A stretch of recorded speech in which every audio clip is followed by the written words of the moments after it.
Is your demanding work lifestyle in need of fire-resistant clothing that can keep up? Well, L4FR clothing should be your go-to for quality, affordability, safety, and style.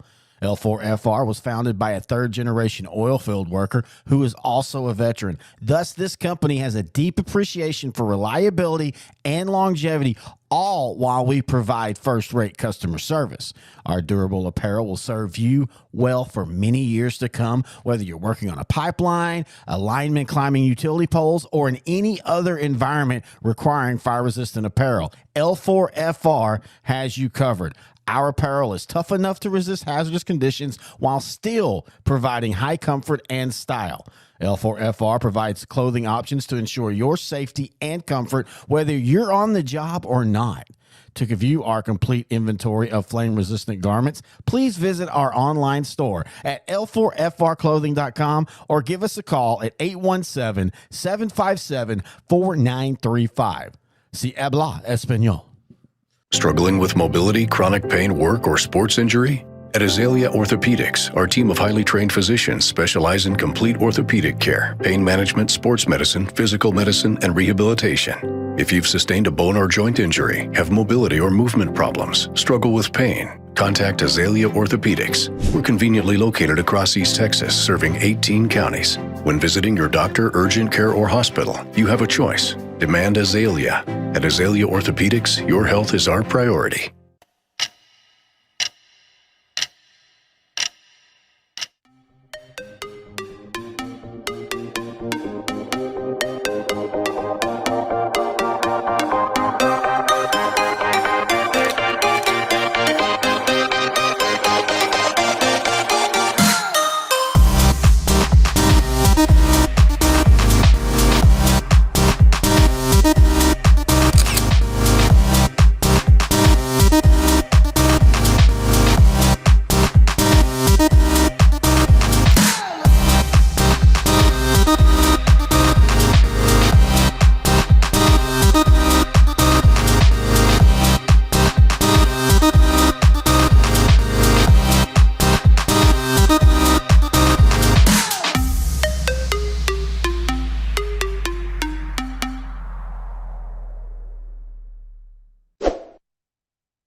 Good evening, everyone, and welcome to the week 8 of the weekly wrap-up show here on NETSN. It's your boy Brett Swinney here alongside of me.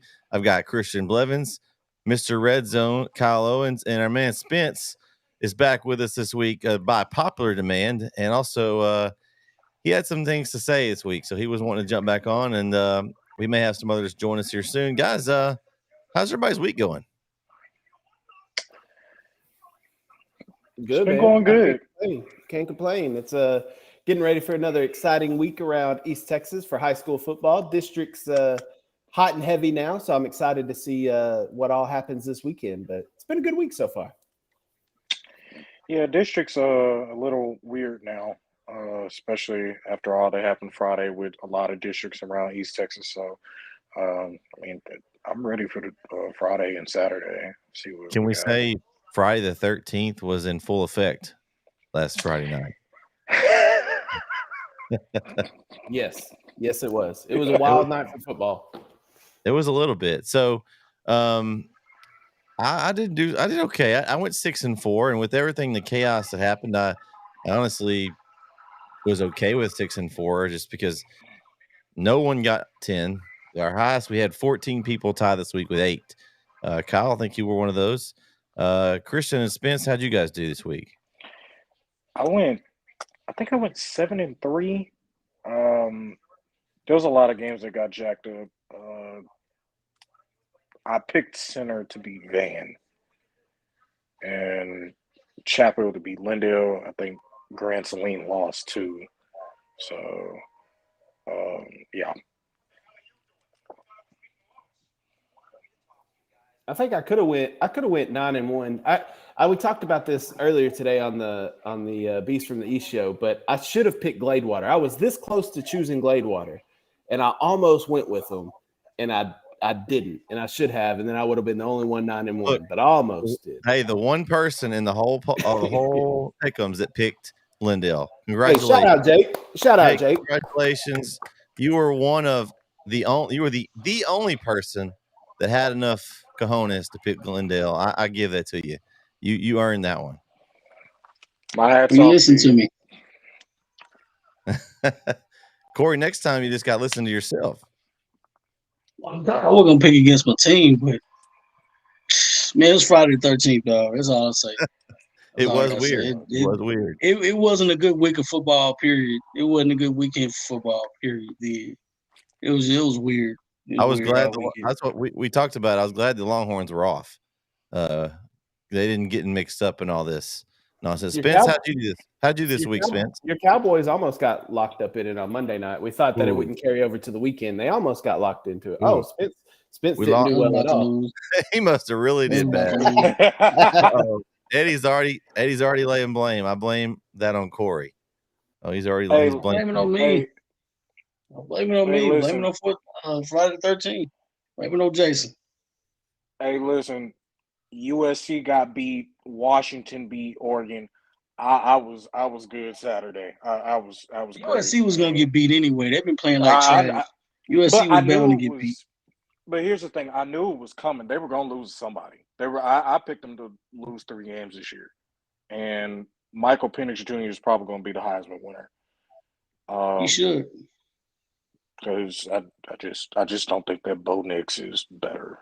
I just don't think so. That kid from Duke should be the Heisman. That kid from Duke is great. Can't think of his name. No, he's pretty good. Oh, he said he blamed the one person that picked Lindale on Corey. No, I think Jake probably would have picked Lindale anyway. He was probably thinking the same thing as Corey. He's not going to pick against his team. So that's I'm sure he's thinking the same thing there. So just kind of taking a look at what's going on with our overall standings. Kyle, me and you are now tied at 60. We're the top NETSN pick'em score. Eddie, you're right there. Eddie, you're at 59. You're still below us. I am proud of this one that we are ahead, Kyle, of our man Diggs. Oh, Diggs had a rough week. He actually did worse than I did. He had 5 and 5. He even made a post and I got tagged in it on Twitter because he had like an 80-something percentage of his picks, but he was 5 and 5 in the East Texas one. It was rough sledding for him. yeah, well, and he also probably wasn't happy if he watched Monday Night Raw and saw an amazing match with Bronson Reed. So Diggs is having a rough week. Diggs is having a rough week. No, Big Bronson Reed. Big Bronson Reed. Jeremy is right below him at 56. Hey, intern Claire has 51. Hey, shout out, Claire. Intern Claire, 51. I'm not gonna go any farther. I'm not gonna go any farther down. But intern Claire at 51, that's awesome. I'm curious to see. I heard this rumor she might go against her alma mater this week, so I'll be interested to see if she goes through with that or not. But man, I think our man Shivers his lead is cut though. He is 2 ahead of Jamar Washington. So shout out to Jamar. He's gained on him. My brother is sitting there at 61. So those are the top 3. Kyle, we're right below him. We're close. I'm coming for him. I'm feeling good about this week. This week's picks were hard though. This week's picks were difficult. Yeah, I would say that this week's probably gonna have the most parity as far as games not being like one-sided picks. I think you're gonna have a lot more of the, if we have 80 pickers, a lot more of those 42-38, closer picks there. So should be good. Last week, though, let's talk about it a little bit. It was a rough, interesting week in the pick'em, but there was some good games. Game 1 was Jefferson over Atlanta, 49-29. Not really surprising. We talked about we think Jefferson's the class of this district, and the way it stands at this time is them and Tatum at the top. I think that game will probably be. I think at this point, I think Atlanta's probably the 3rd best team, and I think Tatum and Jefferson would be for the district championship. Now, the question is, can Tatum stop Jefferson? We know Tatum can score, so I think we'll see how good a game it is, but I think that's where we're looking. I'm not really surprised by this score. Anybody surprised at this margin? No, I mean, I kind of expected this from Jefferson. We talked about it earlier in the year. We thought Atlanta had everybody was high on Atlanta. Well, I say everybody, I wasn't, but Jeremy specifically was high on Atlanta earlier in the year, and he kind of started, getting me to where I was starting to believe in them. And then they just haven't had a good year this year. But Jefferson, talk about balance. How about 254 yards through the air and 251 on the ground? Can't get much more balanced than that. So I like Jefferson in this district. I'm with you. I think it comes down to Jefferson Tatum, but I don't think Tatum's going to be able to stop Jefferson. So yeah, I think it's those are 1 and 2. Atlanta's probably solid in at 3, and then with Gladewater getting the win over Sabine, they kind of control their own destiny for that 4th spot, which is crazy. Starting out 0 and 6, and they can still make the if playoffs. they lose to White Oak, they don't deserve to make the playoffs. Oh Lord, I don't think White Oak's It's not winning about the who game. deserves it. I don't It's not think about White who Oak's winning deserves the it. It's game. about who wins it. Nobody picked Gladewater. Nobody. If you pick Gladewater, you just guessing. Actually, I almost did, Corey. I almost did. I was this close. Gladewater. But shout out to Gladewater though. They came out. They swung it. They swung it, and they brought the wood to Sabine. Man, Sabine was a fake bully of the week. well, I hate to tell y'all this, and by the way, Sweeney, like when you literally, right when you were about to say Jefferson, I literally wrote down like on my, notebook, Jefferson playoff run, ? Can they make it to the state championship game? But no, no, no, no, no. I'm not. They may be the only team that wins a game in the playoffs, though, of the district they're going up against. We talked about that a little bit. That it's possible that Jefferson's the only team that comes out of this district with a win. So the problem that I'm not surprised by their score last week, but the problem that I have with Tatum, and by the way, Jefferson and Tatum played the last. Have they already played, or is that the last game? No, they play October 27th, I believe. Okay, that's next week, right? Yeah, next week. Yeah. Okay, so the problem that I have with Tatum is that in those big games, and I think this has happened the past couple of years, but in those big games, they just can't make big plays on defense. It's always some good offensive team that's able to like snap them out of the playoffs. Always, rather that's I don't know who it is, but they cannot make the big plays when they need to, and that's going to be the problem for Tatum. I see Jefferson probably winning this district. Who knows? Jefferson may blow Tatum out. Tatum gives up so many big plays. You just gotta wonder, like, hey, can they really hang with these dudes? I don't think they can. So I'm picking Jefferson probably win this district. But I literally just wrote down, their playoff run. Can they possibly make it to the state championship? Which me and Kyle have already agreed, absolutely not. They got Malakoff and Winsboro in that same region. Yeah, no. So, no, thank you. No, and they'll probably meet Malakoff in the 3rd round. Probably. That's if they don't have to play Winsboro first. If they have to play them first, and that's they won't play Winsboro first because Winsboro is going to win that District 5, and then Jefferson wins District 6. They may meet down the road. They won't play first round though. But Jefferson has a good squad. Don't get me wrong, but that region, we've talked about that region. That 3A Division I Region 2 is a monster. It's so ridiculous. whoever comes out of Region 2 is winning state. You still have Pottsboro that's really good. Winsboro put it to them, but that was Winsboro. Pottsboro's going to go several rounds probably. You've got Malakoff, Winsboro, Whitesboro. All the boroughs are in that region. Not Brownsboro. Not Brownsboro. No. But yeah, I think this is an interesting district, though. We thought it was a lot stronger, I think, coming into the year, and it's just kind of hasn't played out that way. Corey, any thoughts on this game? You good? All right. Game 2 was the one we just kind of talked about. Gladewater 48, Sabine 42. We actually had 3 people that picked Gladewater to win this game, so that was a good a good way to gain some spots. We had let's see, Wes, Austin, and Augustine all picked Gladewater. So 3 out of That however must many be we from had. Gladewater. Got to be from Gladewater. And there was no way I wouldn't pick. Like Sabine's been trucking it all year. But like I said, good win for Gladewater. That's just a good win for Gladewater. Well, we Friday kind of 13th, man. We kind of talked about it though, Corey. The schedule Gladewater played was a lot tougher, and I guess it played in their favor there as they were able to take that game over Sabine. I thought Sabine was going to win too, but shout out to Gladewater. Well, that was my point last week when we were doing the pick'ems. I know I didn't pick Gladewater, but I was close because I remember saying they're not your normal 0-6 team. Like Gladewater has played a tough non-district schedule. They're not your normal 0-6 team. I think they play an easier non-district schedule. Then we got a different story on our hands. But I don't think Gladewater is a bad football team necessarily. Dude, they ran for 538 yards. 3 running backs had over 100. 1 had over 200.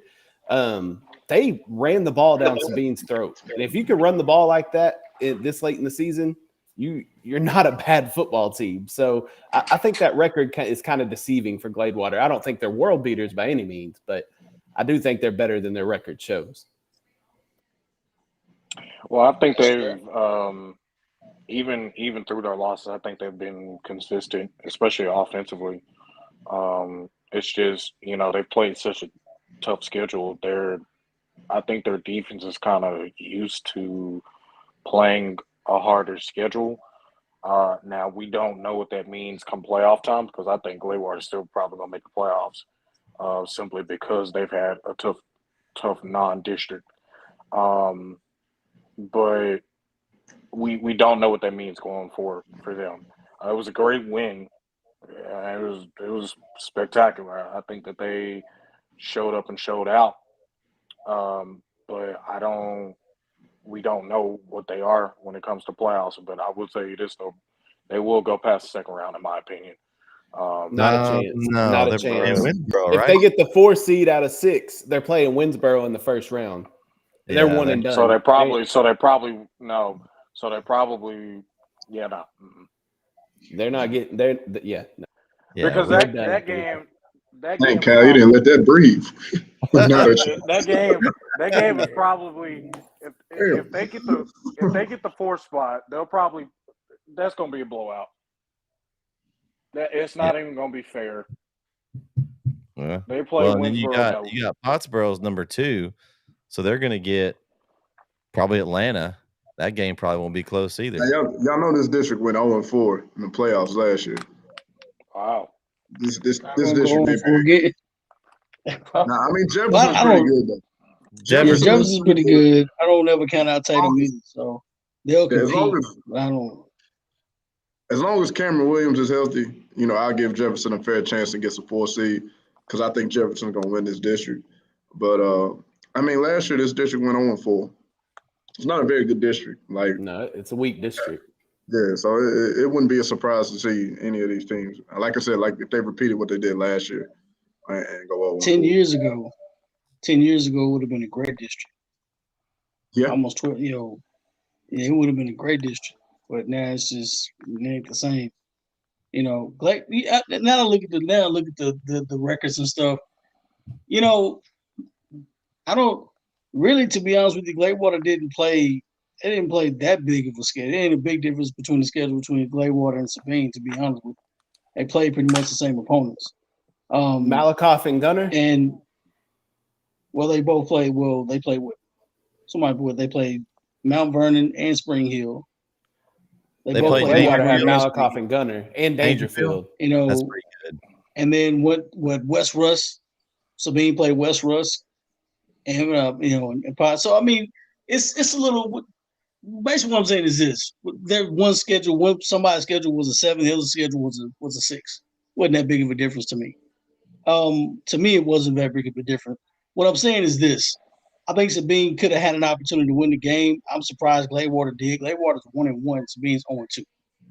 I wouldn't call their schedule that big of a difference to me. I just think Gladewater's playing better at the right time. and I think they may have just started clicking and putting it together. That to me is more plausible than their schedules being tougher than Sabine's schedule. I just think they started playing better at the right time. But my problem with that, Corey, is I think looking at the schedule, I think Gladewater has 3 opponents that are better than anybody on Sabine's schedule. That would be I mean, West Rusk is their only opponent. Mount Vernon's not as good this year. West Rusk is pretty good, but I mean, Dangerfield and Malakoff and Gunter all are better than West Rusk, I think. I think the biggest problem with Gladewater is the defense.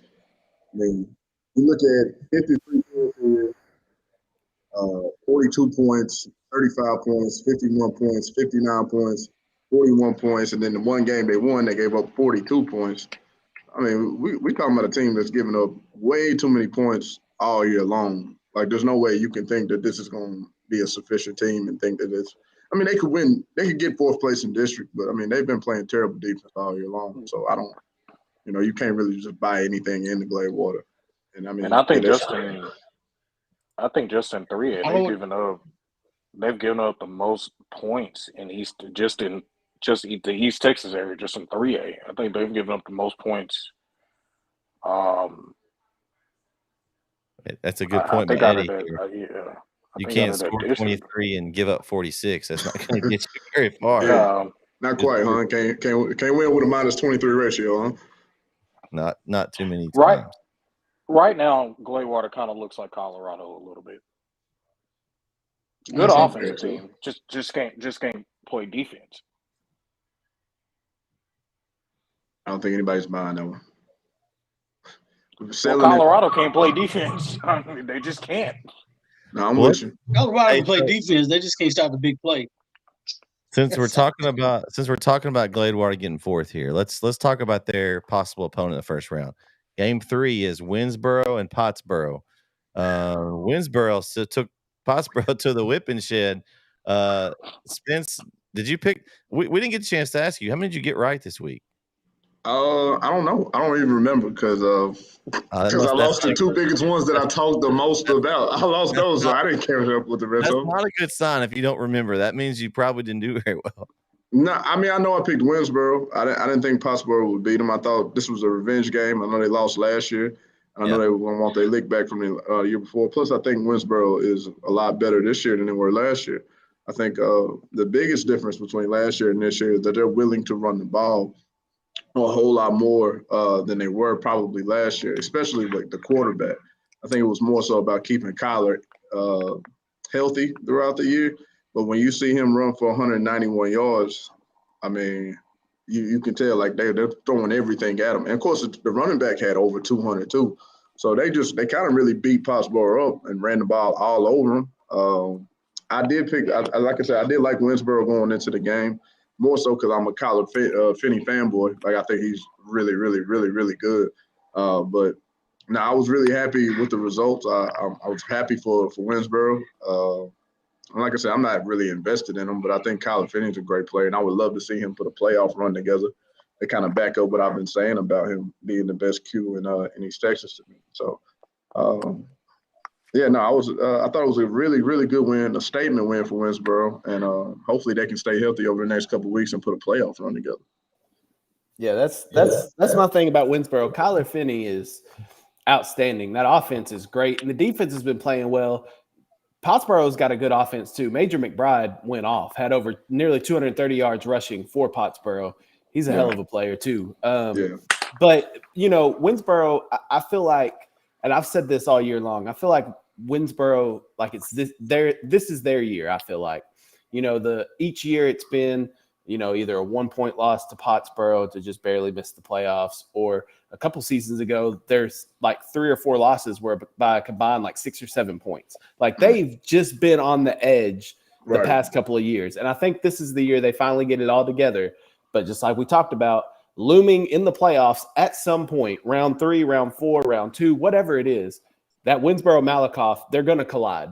And that'll be Winsboro's toughest test all season long. I think truthfully, the winner of that Winsboro-Malakoff game could be in Arlington. So it'll be fun to see how that happens. I don't think Winsboro has a – Winsboro – the only caveat this week with Mineola is that it's a rivalry game, but I don't see anything happening in that game. I think Winsboro cruises to an undefeated season, and then we'll just wait to see what happens when they play Malakoff. Yeah. So I I'm think playing Winsboro. So, question for all you guys. Personally, do you guys think that Winsboro can beat Malakoff? yeah. Do they have the team? They have the team that can they? Yes. Can they? Absolutely. Yeah, they can. I'm gonna agree with y'all on this one. I'm gonna say they do have the team, and I'm gonna be honest with you, Kyle. I agree. Whoever wins out of Winsboro and Malakoff, if they do collide at some point, going to Arlington. Now, who would they play on the other side of the bracket? We don't know, but I could see that happening. I could see them beating Malakoff. I expect them to come out of that region. I really do. I really expect them to come out of that region, especially with their offense is really, really good. And I just think that if they were to meet, I think their offense would be too much for Malakoff now that hasn't stopped Malakoff before. Would that be a semifinal matchup with possibly Brock? Oh. Because What isn't region is Brock in? Brock's region 1, they're region 2. Wouldn't they match up? Yeah, they'll have to. They'll have to match That up. would be One place too. Man, I mean, that's gonna be a good one. Can they beat Malakoff? You know, Corey's rolling with the cough. I mean, Malakoff plays incredible D. They have for a long time. You're right. And they're really physical. And that's perfect for playoff. I really like the quarterback, Mike Jones. Mike Jones. Yeah. But no, I really think we're talking about a program that's established and a program that's on the rise. And so it's going to be really hard to just go in there and lay your hat and put your money on Winsboro. But can they beat them? Yeah, they absolutely can. I think they can. Now, will it happen? We'll find out together. But I don't think anybody will beat Winsboro before they get to that point in round 3. That's for sure. No, yeah, that Winsboro is going to cruise to Malakoff, and it's a tale of two different strengths. And I know we'll talk about this game a little later, but it's the same thing with Center and Van when they played last week. Yeah. Center, high-powered offense. Van, strong defense. Same thing, Winsboro, high-powered offense. Malakoff, shutdown defense. There'll be a lot of eyes on that game, but both teams need to I feel like they will, but both teams need to take care of business to get to that point. I feel like they should, but it's high school football. As we saw this last weekend, anything can happen. So. I will say this. That's going to be a good game. Whoever meets Brock, that's going to be a good one. I don't know.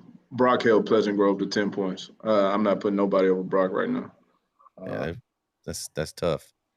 We all know Pleasant Grove is good. Yeah. That is impressive. Game 4, the game I went and called in Dallas. Brook Hill put that 0 up on Dallas Covenant, 36-0 in their opening play in district. Guys, I don't know if you've ever been to Dallas Covenant Stadium or seen it driving by on 635. It is very interesting. I took a picture. I took a picture from the press box and shared it with the guys in the chat. And it's basically if you were to sightseeing on 635.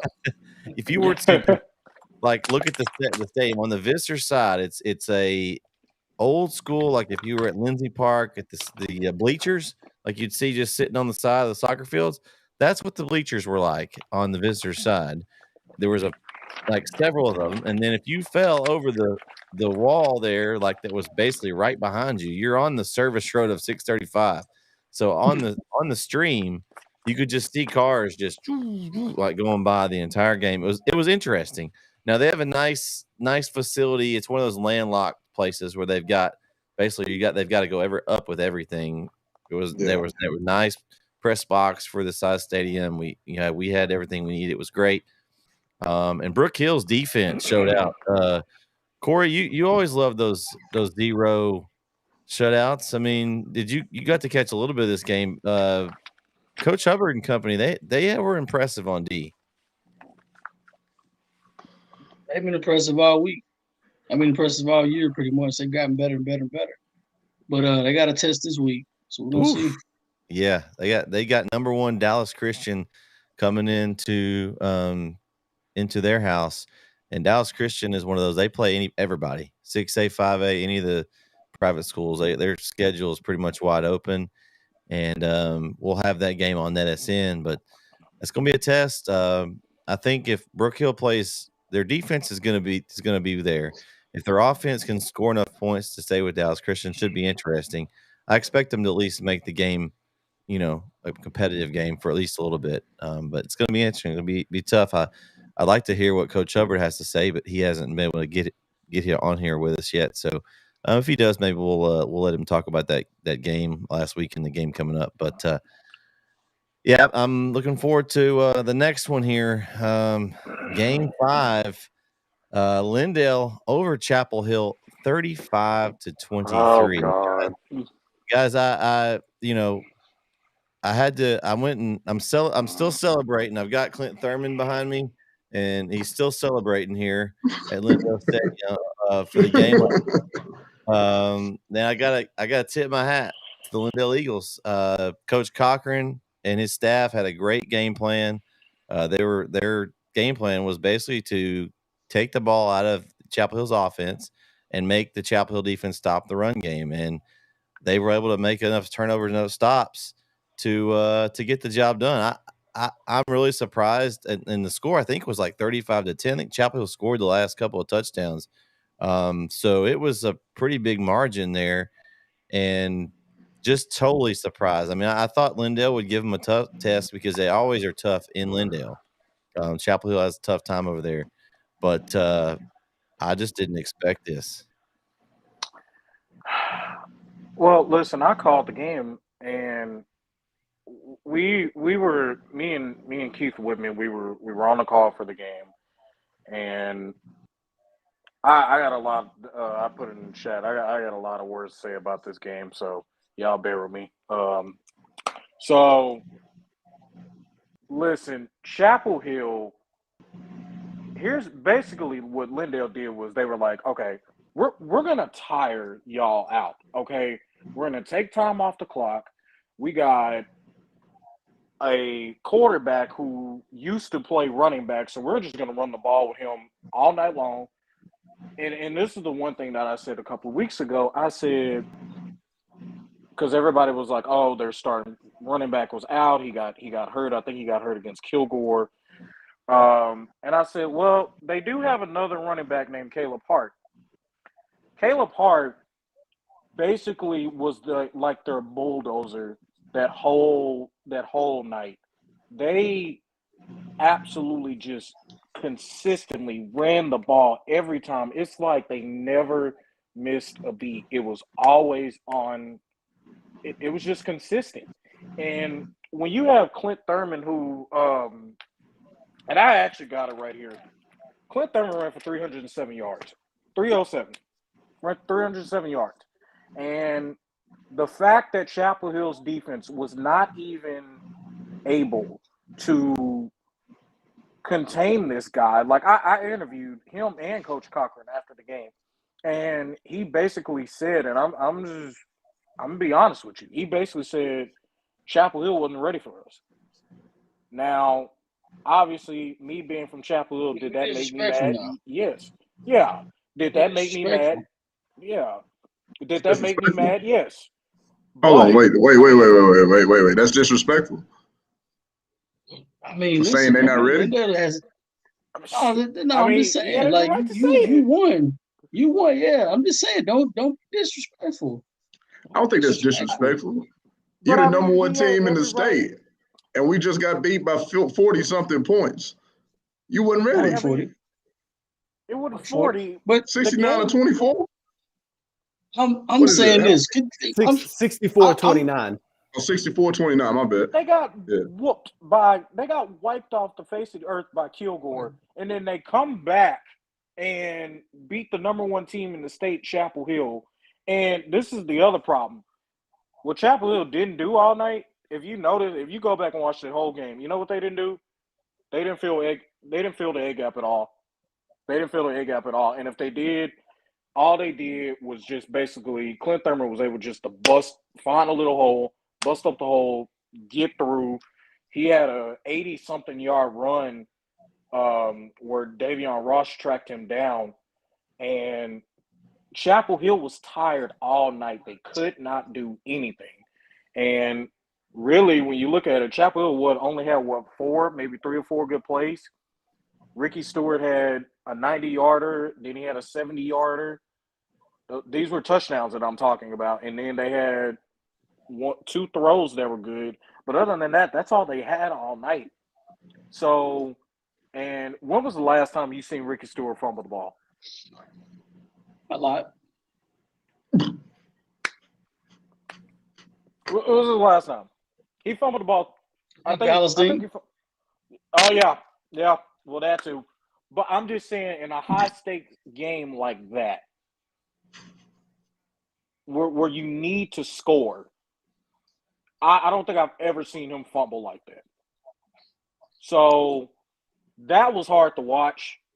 Chapel Hill's going to have to rebound this year because rebound this week, because right now I think if Lindale wins out plus a Kilgore loss, they win the district. And Well, we can talk about that because I think right now if Chapel Hill wins against Kilgore at the end and it's 3-way tie, I believe the point differential between the 3 teams is the tiebreaker. Okay, so right now Kilgore's got plus 35. Well, it's only 15. They get up to 15. Oh, so you can only get 15. No, you can only get 15. So that's the most you can get. So they're at plus 15. Lindale by 12, lost by the 15. So they're at minus 3. So they're Lindale's done. So they're a negative. So Chapel Hill would need to win by a couple of touchdowns and they would win the district, basically. So it's still either any of the teams can win depending on how the game goes. I think Lindale's probably, since they have that would be tough for them since they're in the negative.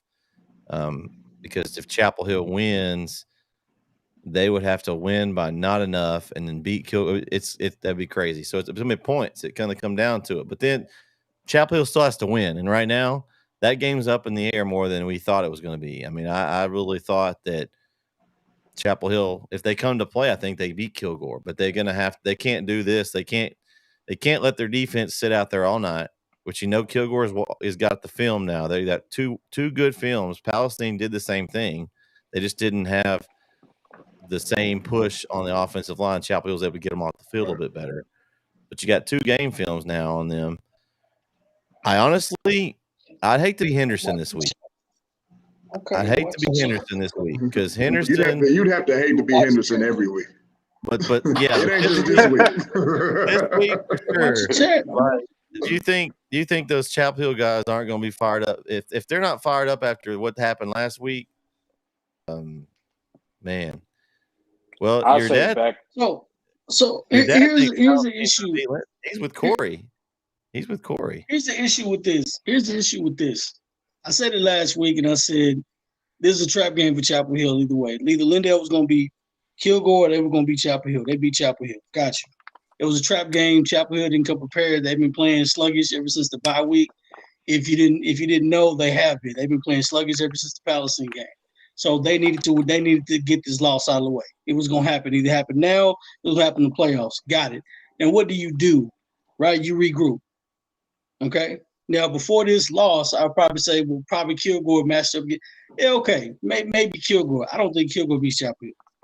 I really don't. I think this loss needed to happen. I think Chapel Hill regroups.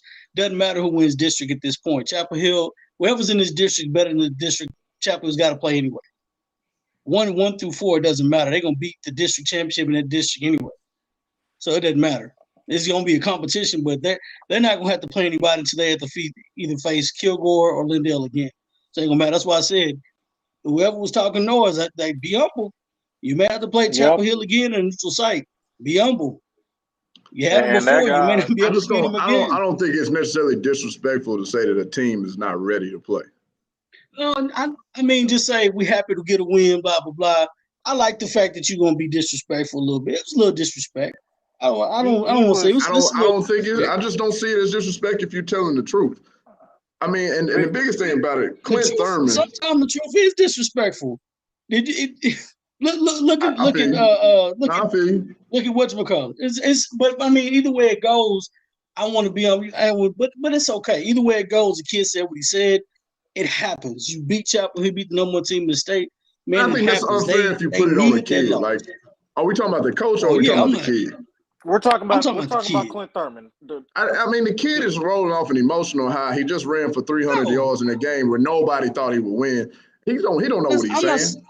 Yeah. I'm not saying he's wrong. I'm not saying he's wrong. I'm not saying just because you say something disrespectful, you're wrong. I'm saying disrespect is disrespect, whether it's right or wrong. It is what it is. What's It is what it is. disrespectful is leaving your offense on the sideline and letting these boys run for like damn near 500 yards on you. That's disrespectful to It's your very whole team. disrespectful. I think the most I always do is like this. You take that on the chin. You the got to most They play ran back for- so hard. thing They to me ran for about Lindale's victory is that there was one big 70-yard run, but Clint Thurman averaged 6 yards a pop. Just Not chipping 10 away. yards a pop, Yeah. not 11 yards a pop, but 6. And 6 means I'm taking the time off of the clock. I'm keeping you guys off the field, and you can't stop it. You can't. And here's the other thing. There's 12 minutes each quarter. There's 12 minutes each quarter. Yeah. The first quarter, the first and kind of the third a little bit, they ran off literally almost all the time that quarter had to, like, literally. It's a great strategy. It was That's that what I thought bad. they were going to do against Field Goal. Well, I picked them, and then I was a week early. Keep Chapel Hill's offense off the field, that high-powered offense that everybody, like, I think Chapel Hill is the best offense in forward Division I. I think they do, but to do that to them is very impressive. Like I said, like Sweeney said, I wouldn't want to be Henderson this week either, because I think Chapel Hill personally, I think they could put up 60 on them. These next 3 games, I wouldn't want to be Chapel's opponents next year. If I'm in that locker room, if they do what they're supposed to do, I wouldn't want to be their opponent these next 3 games. Well, If and they here's do what they're supposed to do. And here's the deal, like, guys. So you get there and you work the clock and you have a 10-minute drive, okay? So then your offense goes on the field. Well, they're quick strike. You score quick sometimes. That's not as good. Defense right back on the field. Right back on the field, and they're dead tired still.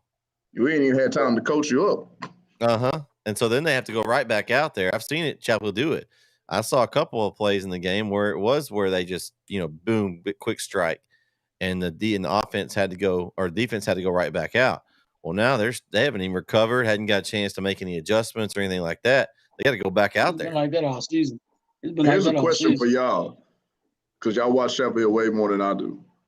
Yeah. How confident are you in Brisbane throwing the ball to win a game? Oh, without Deuce McGregor, 2 years ago. Without Deuce McGregor, without Tyson Berry. I mean, Mayfield's good, and Kelly, Darius Dean. I like him. I like Dean. I like Mayfield. Kelly. I like the tall guy. But how confident are you in Brisbane in throwing the football if the game is on the line? I think it can happen. It can happen. I'm not saying it can happen. I'm just wondering how confident y'all are. I mean, he had to do it. I mean, he had to do it against Lumberton this last year. Oh, this year. This year, I'm more confident this year than I've ever been. Okay. I'm more confident this year than I've ever been. Will it happen? That's a very good question, because that's exactly what it's going to take. He's got to pick that throw. I felt like they should have thrown the ball more against Lindale. The problem was that did you have an opportunity? I don't think there was anywhere to really throw. I mean, they played. Basically, they just took everything away from Chapel. They just I don't know what they did to do what they did Friday is impressive. But I wouldn't want to be. Yeah, I wouldn't want to be Chapel's opponents. these next few games, especially Athens. It's a simple strategy, though. It's a simple strategy. If you know they can't beat you running the football to get back in the game. They're down by 21 points. They got to throw the football. They have to. So what you gonna do? You gonna back up? You being a prevent? Of course, I'm going to force that quarterback to throw the football. Like now they have to air it. Like they had a 40-yard pass to Javen Mayfield, and then they hit him on a 3 to 5 yard stop route, and then he took it for 50 for a touchdown. But you know how you get them out of that prevent? You got to get a stop on defense. Yeah. You have to get a stop on defense, and you have to get the ball back. That's how you get them out of there. Kyle, Kilgore or Chapel Hill, based off this Friday's performance, I think the difference is in the line of scrimmage, and I think Kilgore is way better in the line of scrimmage. Based off what I saw or the results that I read about on Friday. But I want to ask you, like, what do you think about, the potential district championship? Who you like, Chapel Hill or Kilgore? Right now, I'm gonna have to go with Kilgore. It's just to touch on the Lindale Chapel Hill game. I was letting y'all get all that out. As everybody knows, I'm a Lindale guy. I'm from Lindale. I may be wearing a Van hat, but that's for later in the show. Listen, I think we got to give credit to Lindale, because here's the thing. I know it's a lot of talk about Chapel Hill right now, which is understandable, but I think we're overlooking exactly what Lindale did here. You got to think Coach Cochran and the boys got embarrassed against Kilgore the week before. Then to come out at home, top team in the state, a team that they've had success against in the past few years, like the note said in the chat, 4 of the past 5 meetings, Lindale's won against Chapel Hill. So it shouldn't be too much of a surprise, really. But the way that Lindale, they came in with the game plan. The game plan was keep the offense off the field. You can't score if you ain't got the football. So to keep the offense off the field, that was number one. They can do that with the offensive line that Lindale has and the running attack that Lindale has. They have the capability to do that. They tried that against Kilgore. Problem is, Kilgore's got a stout defense that was able to get off the field on – what's up, Vince? To get off the field on third down and to stall out those drives. Chapel Hill's defense isn't that strong. They couldn't do that. So that's the problem that you run into. And then when you have limited offensive snaps, you're now pressing as an offense, because now you're like, well, man, we may only get 3 or 4 plays out of this. And that's it. Then we got to sit on the sidelines for 6 or 7 more minutes while our defense gets torn up. So Lindale had a perfect game plan, executed it to perfection. I think this says more about Lindale, I think, than Chapel Hill. I think I said the different thing earlier in the week, but I've changed my tune, because it says more about Lindale for those kids to come out and refocus after a week where they got embarrassed, to come out at home in front of your home crowd where nobody expects you to win, and to go out there and prove everybody wrong. And so I think just on this past game, Lindale did what they needed to do out there. And for as much as we talked about Lindale's defense, to hold Chapel Hill to 10 points until the fourth quarter, that's outstanding. So we talked about how much they in a quarter, in 14 minutes. Yeah, I'm saying we talked about it. That's part of being part of protecting your defense is keeping them off the field. Exactly. So, and it really showed. But as far as Kilgore Chapel Hill goes, right now, the way that both teams are playing, I think Kilgore's defense is better than Lindale's. And I think Kilgore has the best defense in that district, and defense will win you championships. So as far as the district title, I think Kilgore is the favorite right now. Here's the thing: a lot of people right now think that Kilgore has a top 3 defense in 4 Division I, right as of right now. Right. They do. They do. Fly around. Their defense is better than what it was last year, in my opinion, because they just have some dogs on there. Literally, I think maybe about 4 or 5 guys could have some offers on that team, on that defense. Like, literally, they are just that good this year. And the other thing that y'all left out, their running game. The running game is off the charts, so that'll be a concern for Chapel Hill too. It's about time, Eddie. That's about time. That's funny, Eddie. So I don't even know the history, but that's funny, Eddie. So I think we kind of talked about it a little bit, Kyle, to your point about the defense. But take out the Kilgore game, throw that one out. In the other 3 previous games in district play, they held 7, and then the 23 at Chapel Hill, I'd say, is a really good performance. If you're limiting Chapel Hill, who's scoring 50 points a game, to 23, you'd be happy with that, right? So I think, and in Lindell's defense, I think there was a few things that went right for them. They played an excellent game plan, excellent scheme. They kept Chapel Hill's offense off the field. Their defense did enough. They don't have to be Kilgore's defense. They did enough to slow down Chapel Hill enough to get extra possessions. And 3, they had some things that went their way.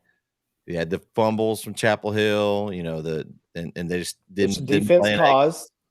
Right, Yeah. the defense caused, but things went their way. When you beat a number 1 team, and let's be honest, the skill level in Chapel Hill is better than Lindale. And if you look to the 2 teams, they're a better team. Chapel Hill is going to win probably most of those times, but if you can catch them on a night where they're not playing well, and you have a prepared scheme, a prepared game plan, and things that you worked on work in your favor, it's a good night for you. And that's kind of what I saw in this game. Is I think Lindale did exactly what they needed to do to have a chance to win, and the fact that Chapel didn't play up to their potential, which you're never going to play your A game every single week, and they didn't, and that's what happens, and that's where upsets happen. I think the problem I'm having with this conversation is it seems like we're discounting Lindale, like they're not a good team. Like Lindale is a good football team. That Kilgore I'm not game, discounting Lindale at all. When you look at the Kilgore game, that game was close in the first half, and Lindale went for it on 4th down in their own territory, didn't get it, and that's where that game changed. Also, 2 kickoff returns for a touchdowns by Kilgore. That's not on the defense. So, I mean, Right. Lindale's not a bad team. They've been in all these games this year. Nobody said they were a bad team. But the way it's being presented is that Going into the game, I Chapel Hill thought lost it the was game. Lindale didn't Chapel Hill, win the game, Kilgore. and I think that's No, unfair to Lindale beat Chapel Hill. Lindale beat Chapel Hill fair and square. They out-schemed us, outplayed us, out-hustled us, everything in the game. Yeah. They beat Chapel Hill fair and square. They took it to them. Buckle the chin strap. Chapel Hill didn't have it that day. Yeah. Listen, I'm going to be honest with you, Kyle. I had Lindale getting the 4th seed at the end of the year. Literally, I had him getting the 4th seed, probably losing in the 2nd round, and then that would be it. But one more question, Spence. Let's just say this. Let's say that it's going to be Chapel Hill, Kilgore, maybe 3rd round or 4th. Out of all, do you think out of the 2? Let's forget about Lindale a little bit. We know they beat Chapel Hill. Let's forget about Lindale a little bit. Out of the 2, who do you think that can go to the state championship as of right now? Between Chapel Hill and Kilgore? After Friday. I mean, I would say Kilgore would have the best chance because I think Kilgore plays better defense. I mean, you can't give up 310 rushing yards and think that I think you're gonna make it to the state championship game. I mean, it's the same thing that happened with Bernie. Bernie did the same thing to him, beat him up right up the middle, kept the offense off the field, and then Bernie really kind of beat him up on the offensive line, on the defensive line too last year in that 5th round game. It's gonna come down to who can be the most physical, and I think, right now you got to lean towards Kilgore based off of what just happened Friday. That, and I don't think they've really replaced Kevian Huddleston on either side of the ball yet. And I'm just not sold on the interior of their offensive line and the interior of their defensive line. I know Kendall Allen's a great player. I know Davion Ross, the linebacker, is a great player. Terrence Brooks is a great player. But who's in the middle of that defense? Who's clogging that gap? And you can see it in these comments, but who's really truly in the middle of that defense really doing something for Chapel Hill to make you feel confident enough that they can go in and stop somebody that's physically dominant? And so I'd have to go with Kilgore right now, only because, for one, Kilgore dominated Linda. No matter how it got out, it was a domination at the end of the game. And I think out of those 2, you have to say Kilgore. I don't think you can watch what happened Friday. And I've always been kind of shaky on Brisbane's passing. I never thought he was just the best passer in the world. I think he's an electric playmaker. I think he can do some electric things, scramble around, finding open receivers, and I think that's has his play into it. But I think if Chapel Hill has to drop back and throw the ball because they can't move it, or if they are getting, if they're coming down to they need big scores and they need to, I don't know. I think it's fair to say Kilgore right now, and I just have to go with Kilgore. Right now, I will say this, and I'm last point. Chapel Hill, when you look at their defense right now, probably their biggest problem right now is that they have one linebacker sitting in the box. He has to defend both A gap and B gap, and it's impossible. It's looking what we saw Friday. It was pretty bad. There's a reason why it's one linebacker in the box, though, right? I mean, they're spreading people out, making you cover people in space, and then there's still that same old 3 yard, 4 yard in the cloud of dust type of offense. But when you spread people out, now I've got to respect the outside. I got to leave this one guy in here. If I don't, then I'm outnumbered on the outside. I don't want to do that. I have to play sound football. I have to play sound defense. So, I mean, maybe they need to figure out a different scheme. Maybe they need to go to an odd front. Maybe they need to, figure out, how to way to clog in those A gaps. But, I mean, that's all Chapel did. 5-6 yards out. I mean, Linda did 5-6 yards out. It's definitely going to make for an interesting Week 11 matchup. I have a feeling that will be on our pick'ems Week 11. So we'll see what happens till then. Until then, we'll just have to see. I'm assuming both teams will take care of business, and then we'll have a district championship for possible 3-way tie up for grabs Week 11. So that'll be interesting. All right. Good discussion, guys. Game 6, McKinney North over Lufkin, 46-39. Spence, I'm going to defer this one to you. It's your district here. Any surprise on this score in this one?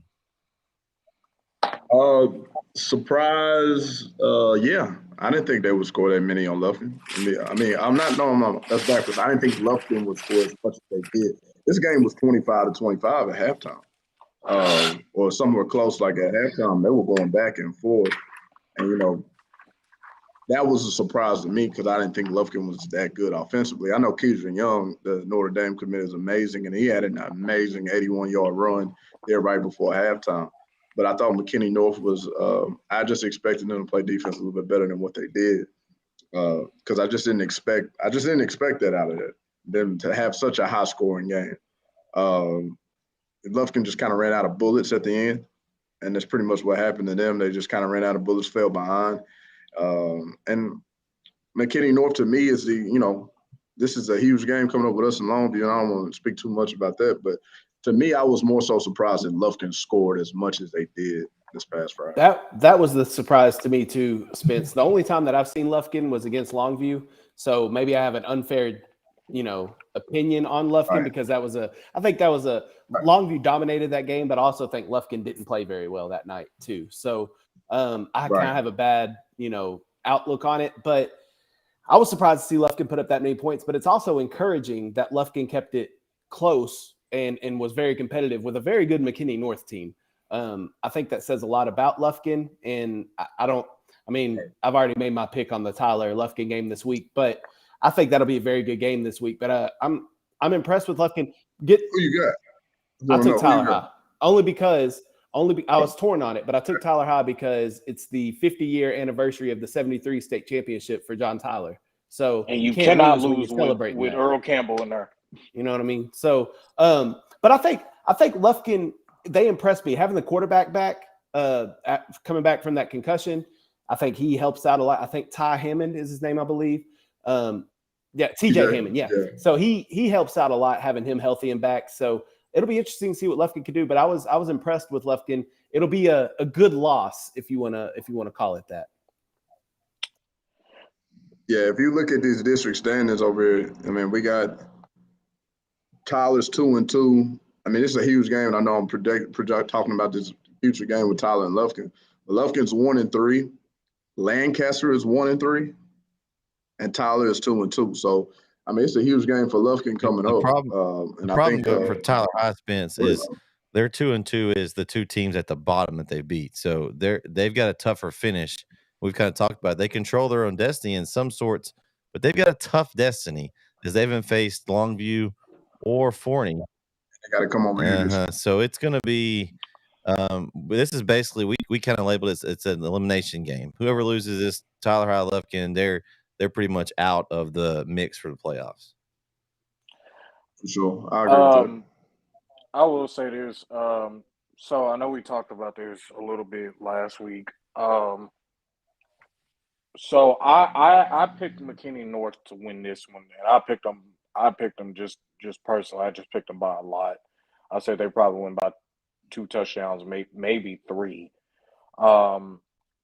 But I think I was up around 7 o'clock in the morning on Saturday. I went back and watched that game, and I thought Lufkin was going to win it because I didn't know who won. I didn't know who won the game, but I thought Lufkin was going to win it. They had some shots. McKinney North. Like I said last week, I don't know what's wrong with their defense. I'm not sold on their defense at all. I wasn't sold when Tyler High almost came back on them and almost finished the job. If it had not been for so many penalties against Tyler High, they probably would have lost. McKinney North would have lost that game. But for Lufkin to score 39 points on McKinney North, that says, I'm going to be honest with you, I know that says a lot about Lufkin, but that kind of says a lot about McKinney North because I think I was right in my assessment. McKinney North's defense is not what I thought it was going to be at the beginning of the year because I thought it was going to be fine. You know, I thought they were probably going to maybe try to give Forney a run for their money. But their defense is a problem. So yeah, You talking about for second place? Yeah, for second place, I thought they were going to give Forney a little run for their money, maybe, but They haven't played yet. Yeah, so I don't. Well, no, I don't. Yeah, but like I said, McKinney North's defense is becoming more clear to me now that they, even against a team that they should be by maybe 2 or 3 touchdowns, they can't get the job done. They can't get the job done. So I think Lufkin, even in a loss, I think Lufkin did really, really good. Now this week they have to beat Tyler High, otherwise they're done. They're done. They have to beat Tyler High. I don't think they will. So it was impressive, and I thought it was a pretty, even in a loss, I thought it was pretty good. So I think, McKinney North, the most points they've given up all year is 39 to Lufkin. And I think when you got a player that's as special as Keidron Young, sometimes you give up some points. I'm not going to say that the defense is just out of there. They held Lancaster to 21. Lancaster's got as many weapons on offense. They're the best 2 in whatever team in the nation. They're really, I don't understand their record at all, just how athletic they are and how good they are. But I don't know. I wouldn't just say that they're just totally awful on defense. You play a special talent and you commit that many people to the run, then your corner's going to have to be up on par. They really weren't. They were throwing deep balls on them and connecting deep with TJ Hammond during the game as well. Wasn't all Keidron Young, but that just kind of shows you how special of a talent Keidron Young is when you have to commit that many people to the run game. And we see it in Longview, right? Nobody thinks that Andrew Tudd is the greatest quarterback ever. But when you commit 9 people to stopping the run, hey, we're 1-on-1 on outside. We're going to win a couple of them, right? So, I mean, it's the same thing with Lufkin. When you've got a back that's as special as Keidron Young is, and you have to commit 8, 9 people to trying to stop the run on every single play, people are going to beat you over the top. So I think that's more so of just like a Lufkin deal, and just a one case kind of deal. I'm not willing to say that they're bad, especially going in there and playing them a couple of days. I don't think they're a bad defense. I think they got some pieces there. I just think when you got somebody that's special, it kind of leaves you to be open and vulnerable at certain spots. yeah, but my concern for McKinney North is that, like, say for example, me and Sweeney, we were at the Tyler High McKinney North game. At the end of that game, they gave up a lot of yards through the air. They did. They gave up a lot of yards through the air simply because they were playing 75 to 7 yards off the ball. They weren't really playing because like they would hit. I forgot 24's name for Tyler High, but they would hit him wide open on a stop route, and he would take it for another 5. So, no, that's. I just don't think that their secondary is what I thought it was going to be I, at the they beginning of the year. For me, they were playing not to lose a little bit in that second half. They jumped out to that 14-0 lead on Tyler High, and kind of just kind of the time just ran out. I mean, they got really lucky, honestly, to get out of there with the win. Because I mean, if that game would have been a little bit longer, I think Tyler High might have had a chance. They got the first drive, they scored, got the onside kick, they scored 14-0, and Tyler High hadn't even stepped on the field to play offense yet. So I mean, after that, if you take those first 14 out, then Tyler High comes out with a win. I think that was what hurt them there. I think they didn't. When you're a coach, you kind of relax and try to protect and play back, and that's what a lot of that did. Now the pick six changed everything for Tyler High. They kind of the momentum. By Zakarian Williams, I think he caught it with one hand. They played very safe, and it almost cost them. Because they were like literally it was, and sometimes it was too safe. I think that's why Coach Rashawn Woods was like, he was calm. I mean, he's calm all the time, when he's down in games like that. But as we've seen, this year, but no, they just, it's just like, you're gonna play 5 to 7 yards off the ball. Oh, I'm just gonna throw a 10-yard stop route. I'm just gonna throw this. Did I miss the troop? Oh, what's that? The what? Did I miss the troop and all? No, we ain't got there yet. No, we ain't got there. We ain't got there yet. We ain't got there. I thought I might have missed it. I was having some technical difficulties. I thought I might have missed it, man. No, you missed. We talked Jefferson, Atlanta, and Gladewater Sabine the first couple. I don't know if you. Let's go to game 7, guys. We've Mount Pleasant keeps on trucking in that district with a 27-22 win over Nacogdoches. They've got a big game this week. It's one of our pick'em games, the White House Mount Pleasant game. That district now, we kind of originally at the beginning of the year, we kind of thought, okay, it's Texas High, then it's White House, then maybe it's a combination of Marshall, Nacogdoches, Pine Tree for 4, 5, and 6. And Mount Pleasant just slowly just keeps beating people and just moving on up. Now they're looking at third, and now they're going for second here if they can knock off White House. I wasn't surprised by it, honestly. I picked Mount Pleasant to win this game, but they played well so far. They've got some nice wins. I like Mount Pleasant. I picked Mount Pleasant to make the playoffs earlier in the year. And that was before they even started district. So I've been on the Mount Pleasant bandwagon. I don't think they're going to beat White House this week, but I don't think they need to make the playoffs. But I think Mount Pleasant, look, that what's the quarterback? Mason McMinn, stud. That dude is a dude. Yeah. Stud. He is a dude, man. It's a grown man. He's a dog out there. So when you got an athlete like that on your team, you have a chance to win any game. So I'm not going to count them out against White House because we've seen White House struggle a little bit, especially with teams that can put up some points. So I think this will be a good game Friday. But I'm not surprised that Mount Pleasant beat Nacogdoches. They don't, McMahon threw for 291 and had 2 tutties. So they don't light up the scoreboard, Mount Pleasant, but they play really good defense, and that'll keep them in games. They're really physical. Physical, exactly. And I think the biggest thing, and that's what White House struggles with. White House does not like a physical football game. And the biggest thing is Josh Green playing, or is it the backup Jacob, whatever his name is? Because I think you need Josh Green in a game like this. And he didn't play last week against whoever White House played last week. They did not play Josh Green. They played Hallsville. They didn't need him. Yeah, they didn't need him. But I don't know if that's an injury deal or if that's we're going to rest the guy up. So I don't know.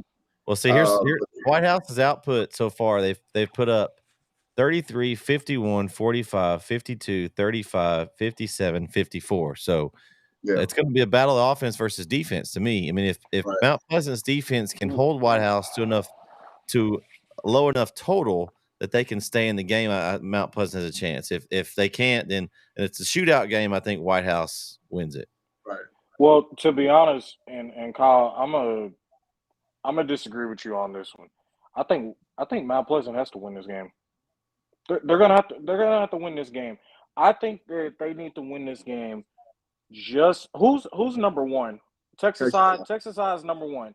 Texas Right. High. I think that they need to go ahead and just win this game, so they can literally say, "We're gonna put fear in the number one seed," like literally. So They've already lost to the number one They seed, lost though. to about 29 Oh, points. okay. So well, just period. I think they need to solidify that. Okay, we've beaten White House. We got the second seed. Now we're here. So now y'all know who we are. It was an impressive win that they had over Nacogdoches. I thought it was good. Their offense just played well. They did a good job blocking, which is one of the things that I had said to one of my cousins, who's from that area. I said that Mount Pleasant needed to block up front, to win games. Their defense has been really phenomenal, especially the way they played against Marshall. So I think that this week is going to be a shootout. I had this game, when we first talked about it, I had this game probably maybe a 48-45 ball game. Now I don't know if it'll be that high, but it's gonna be fun to see. And I think I'm gonna keep it a book with you. Mount Pleasant can't score that many points in a game. They're not gonna score into the 40s. So if they get into that high, they can't keep up with them. I'm gonna keep it a buck with Mount Pleasant. That they can get a third seed. They need to feel happy about their season and go home, get ready to play basketball, because they don't have what it takes to make a deep playoff run. They don't have what it takes to compete with a team like Texas High. And they have a statement to prove in this week, but I think White House is going to do it to them. I really do. I don't think it's going to be close. They've been playing some close games with NAC and stuff like that. And I like Mason McMahon. Like I said, he's a dude. He is a dude, but this ain't a team that's can go 2 or 3 or 4 deep round in the playoffs. This team should be happy with a winning record, making the playoffs and beating the teams that they play, because it ain't looking great for Mount Pleasant past district. It ain't looking great for them. I mean, I don't think they're gonna be White House. Isn't that like the Melissa district that these guys match up against? I think so. Yeah. Oh yeah. So. Oh yeah, no. I mean, they'll be. They got swept out of the playoffs last year. This district lost every game last year. I remember it was like 5A coverage. Longview's the only one left because everyone else lost out. So when we talked about the 5A, it was very short for playoffs. Just looking at the way this stands right now, you got Texas High and White House at 3-0, and you've got Mount Pleasant right there at 2-1, Marshall at 2-2, Longview at 1-2, NAC at 1-3, and also the other one. Don't do it. Pine Tree. Make sure there's a difference between Pine Tree. Yes. Longview Pine Tree. There we go. Get it out there, baby. Hey, don't do that. Hey. Don't do it. It's 2 different schools, man. And I also heard that they may be dropping, and we'll have a realignment show, but Longview Pine Tree might be dropping down the classification. They need to, you know what they need to do? They need to replace Jacksonville in District 9. That's what they need to do. They need to drop. That's about their level of competition. You're right. That's about their level of competition. They need to drop. They need to go. Yeah, they beat Lindale. And hey, I was kind of talking about that early in the year. I was like, listen, Patry can't do it in 5A, so they might as well just drop down to 4A, go against Chapel, go against Kilgore, get that out the way. Do that. Do that. There's Eddie. Get third. There's Eddie. That's face 4-4 is even more dangerous. They could get it. Country has been a big disappointment. I don't know if we're talking about them tonight, but they've been a big disappointment. I thought they were third district. They let me down this year. That's Corey's let me team, down Spence. this year. That's Corey's team. I think They for let me 3 down this year. years, They had a lot of promise. Oh, They had a poor lot Corey, of man. promise. They let me down, man. I don't And I hate you know. like Pine Tree, man. I hate that for you. I don't know if this is I true or understand not, but I Light think Ponce. They were competing. They were competing this year. I was giving them some knock because they ain't won nothing in decades. And I was like, they competing. I'm Hey, gonna they give them a was little props. I like getting that. beat by 6. They was getting by 6. All right. Man. It's a long thing. I got to get on there. I got to talk about Pine Tree every chance I get. There's no problem. Y'all got to play John Tyler coming up, so I remember that. Oh. Wait, what? What we say? Hold on. What was that? I just want to put my ears to the camera, make sure I heard it right. You're getting a little bold there, Corey. Hey, Bowl is my middle name. Let's go. Game 8. West Rusk 41, Grand Saline. No surprise that West Rusk took care of Grand Saline there, and they're in a collision course for a big game. It's one of our pick'ems this week between West Rusk and Troop. Guys, this district is shaping out to be a very interesting. Anybody surprised by the score differential? I really wasn't. No, I mean West Rusk is a really good team. Grand Saline's just not there yet. West Rusk and Troop this week will be an interesting one. It's also the red zone game of the week this week, but that'll be a good game this week. But I'm not surprised with the score. West Rusk is a good team, and my only concern last week for West Rusk is that they would overlook Grand Saline looking ahead to this Troop game. They obviously did not. So kudos to the Raiders. I think that for one, I'm not shocked about it. I didn't even think. I thought West Rusk was going to score 50. I mean, like that's just how good they are. The district. I'm just saying. I thought they were going to score 50 because they can't hang with them. They can't hang with them. And to be honest with you, here's the thing, Christian. Even last year when they had Andon Mata, Tate Winings, and Jimmy Harper and all those, they only put up 38. And they nearly lost that game. A little more time, Grand Saline would have won that game. They came back on them. So 50 is a little much. I don't think West Rusk is going to put up 50, but they almost did. I'm just saying, the way that the game was going, I was like, okay, they might go 50. I was thinking about that in my head. I was like, yeah, they might go 50, but I'm not shocked. And to be honest with you, I wouldn't be surprised if they won by 10 points when they play Troop. I wouldn't be shocked. I did not think West Rusk would be this good this year. Yeah. Wow. I thought they lost a lot. I thought they lost a lot in Andamata. I thought they lost a lot in Jimmy Harper. I thought they lost a lot in Jeremiah Smith. I thought their entire production of offense left, and I didn't have a clue who was going to be the next guy for them. Next man up. And so, yeah, no, for sure. And really it's the next, like, they're running the hell out of the football right now too. That's, one of the biggest things about it.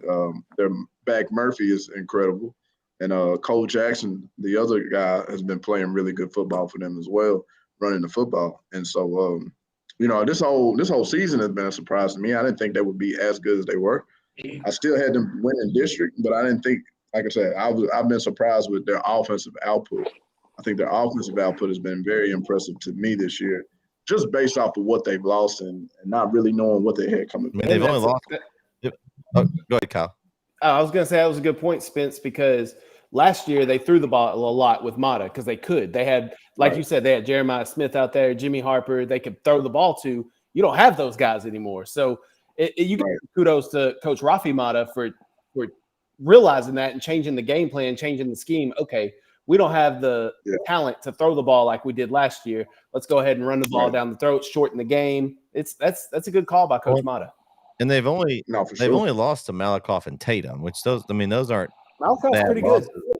Yeah, those aren't bad losses. And even Tatum's we think's a little down, but it's still Tatum, and they're a class above, so they're it's a bigger school. I know some people kind of debate that on whether it matters, but it's still Tatum. They got a ton of athletes out there, and so I don't think that's a bad loss. I do think they had a few injuries, from what I understand in that one, that they didn't have that game. But district, they have. We know ARP's an improved team that just barely lost to Troop. We'll talk about that one here in a minute. And they beat ARP by 30, and then they Winona's having a pretty good season. They ran over them 55-7. And then this one of Grand Sling 41-19. I mean, in preseason, I was kind of with you, Spence. I kind of thought West Rusk would take a step back. I even thought Troop might be able to take a step up and win this district preseason. But now we get to this game, and I think West Rusk is going to take this game. I don't see any reason why they don't if they continue to play the way they have. Hey, I got a quick stat for you. If you haven't made your picks yet, quick stat. West Rusk has beaten Troop 7 straight games that they've played. The last time Troop got a win over West Rusk was in 2013. Just a stat. That's all I'm saying. So they're going to make it 8? What you trying to say? Kyle, Trying to make it 8? Kyle, question. Do you think West Rusk can come out of that region? Out of the region? Oh, no. Region's too tough. No. I don't think they're that good. I mean, let me preface that. I think they're a good team. I don't think they're good enough to make it to the state semifinals. No.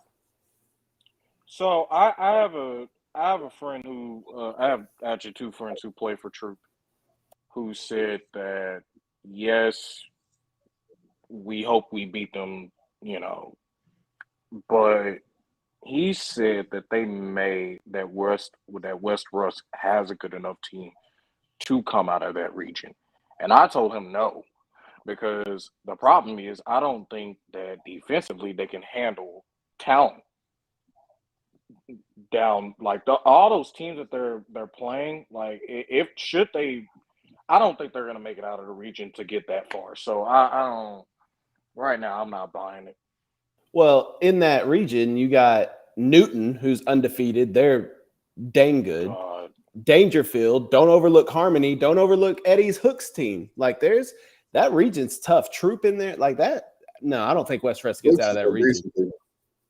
Hooks is going to beat somebody. Somebody that we don't think they're going to beat. Hooks is going to beat somebody we don't think they're going to beat. And probably the biggest threat. That's not really a bold statement, but I'm telling you, Hooks has got something for somebody. Yeah, Hooks has got a really good football team. Christian, you might want to tell your friends we don't do no hoping. Either do or you don't. Yeah. You either gonna beat them or you're not. Obviously, they're not confident. Obviously, they're not confident. We don't hope to win. Either you gonna win or you not. You confident? Listen, he's a fishy. He's a freshman. So I mean, he got a lot. He don't need to be talking then. He don't need to be on the field. He don't need to be on the field because obviously he's not ready to play. He's not ready to play if they hope they're gonna win. He understands. The next one's one of our big games. We had this game on NETSN as Kyle's going to show you who won this game as Van. Oh man, hands it to center. Oh no, 56-36. Man, that's a big statement for a Lindale Eagle graduate to wear Van gear on air. Yeah, shirt and the hat.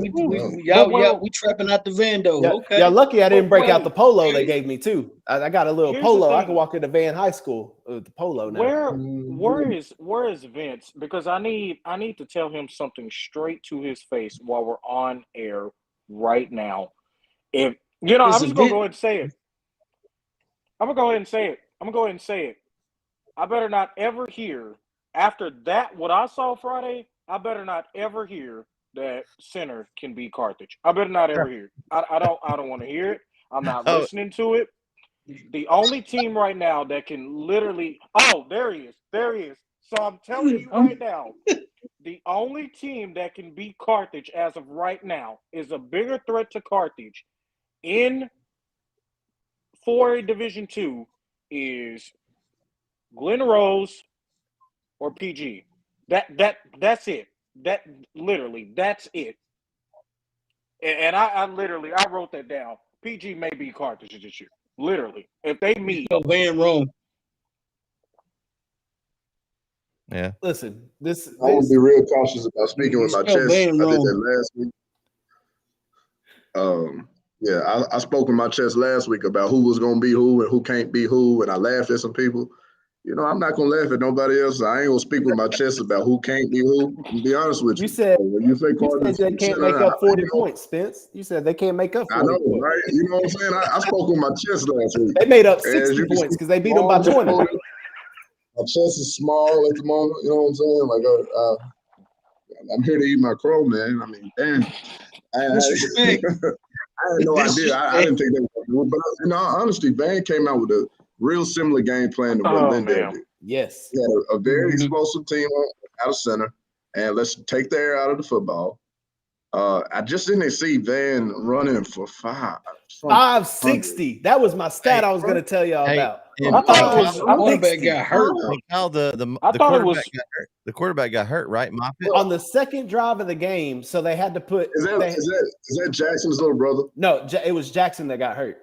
His little brother. No, I'm saying it's Jackson. I'm talking about Jackson Rainey. Oh, yeah. A couple years ago. Yeah. Is that his little I brother? think so. I think Okay, Kenny Rainey yeah, is his because little I'm brother. telling you, bro, like, dog. Dude, but yeah, they 560 though with when everybody in the stadium knew you had to run the football because you can't throw, you got a backup in. Everybody and their mama knew you were running, and you still ran for 560. That is because all Van does is run RPO, but I mean it barely works. 3 cats over 150. Bro, they don't- and that's Call him Vando from now on. We trapping out the Vando. That's I'm not calling him that. I'm calling him Vando from now on. hey, Because look, it's something. you gotta give a shout out to that Van defense though. This we talked about the offense, but this defense held center to 7 points. 7 points in the second half. That's it. 7 points. Listen, Van. Center was up. Center was up by 1. I didn't say much about this game last week because I picked center. I really did. But it was kind of like, whoever wins this game is probably going to give Carthage everything they want because these are two really good football teams. I knew center couldn't play defense, and I knew Van could. I'm like, man, could Van really come out here and put up points against center? I don't think Van can score that much. Yeah, we were wrong. Yeah, with no quarterback. Right. Tumbo finger waving. And I just want to know what makes Carthage so special this year. I don't know. It's because Van coming. Vando was coming. I don't think that none of these teams that we're talking about right now, center or Van, I do not think that they can beat Carthage. The only teams that I said that could beat Carthage was Pleasant Grove and Glen Rose. I'm asking you, what makes them so special this year? Well, this year, I'm gonna be honest with you. I had them repeating again. The problem was when I started looking at PG, I was like, oh, well, maybe they could get upset this year. The only thing that's really special is that they have a good running game. They have a good running game. The problem that I'm concerned about is when I saw them almost lose to Kilgore, it was just like they're gonna have to get stuff right before they get into the playoffs. Because I'm telling you, right now I have. You saw what PG did to Gilmer's powered offense. Yeah, and right now I got Carthage getting upset in the third or fourth round. I got them getting upset in 2 weeks. That's what I was about to say. I'm picking. They got to play the Van. Van's got 2 weeks to prepare for them, and Jackson Moffitt will be healthy going into that in the Carthage game. Is it a home game for Van? Is it a home game? No, it's in Carthage. I think. Okay. I think. Okay. I don't know. No.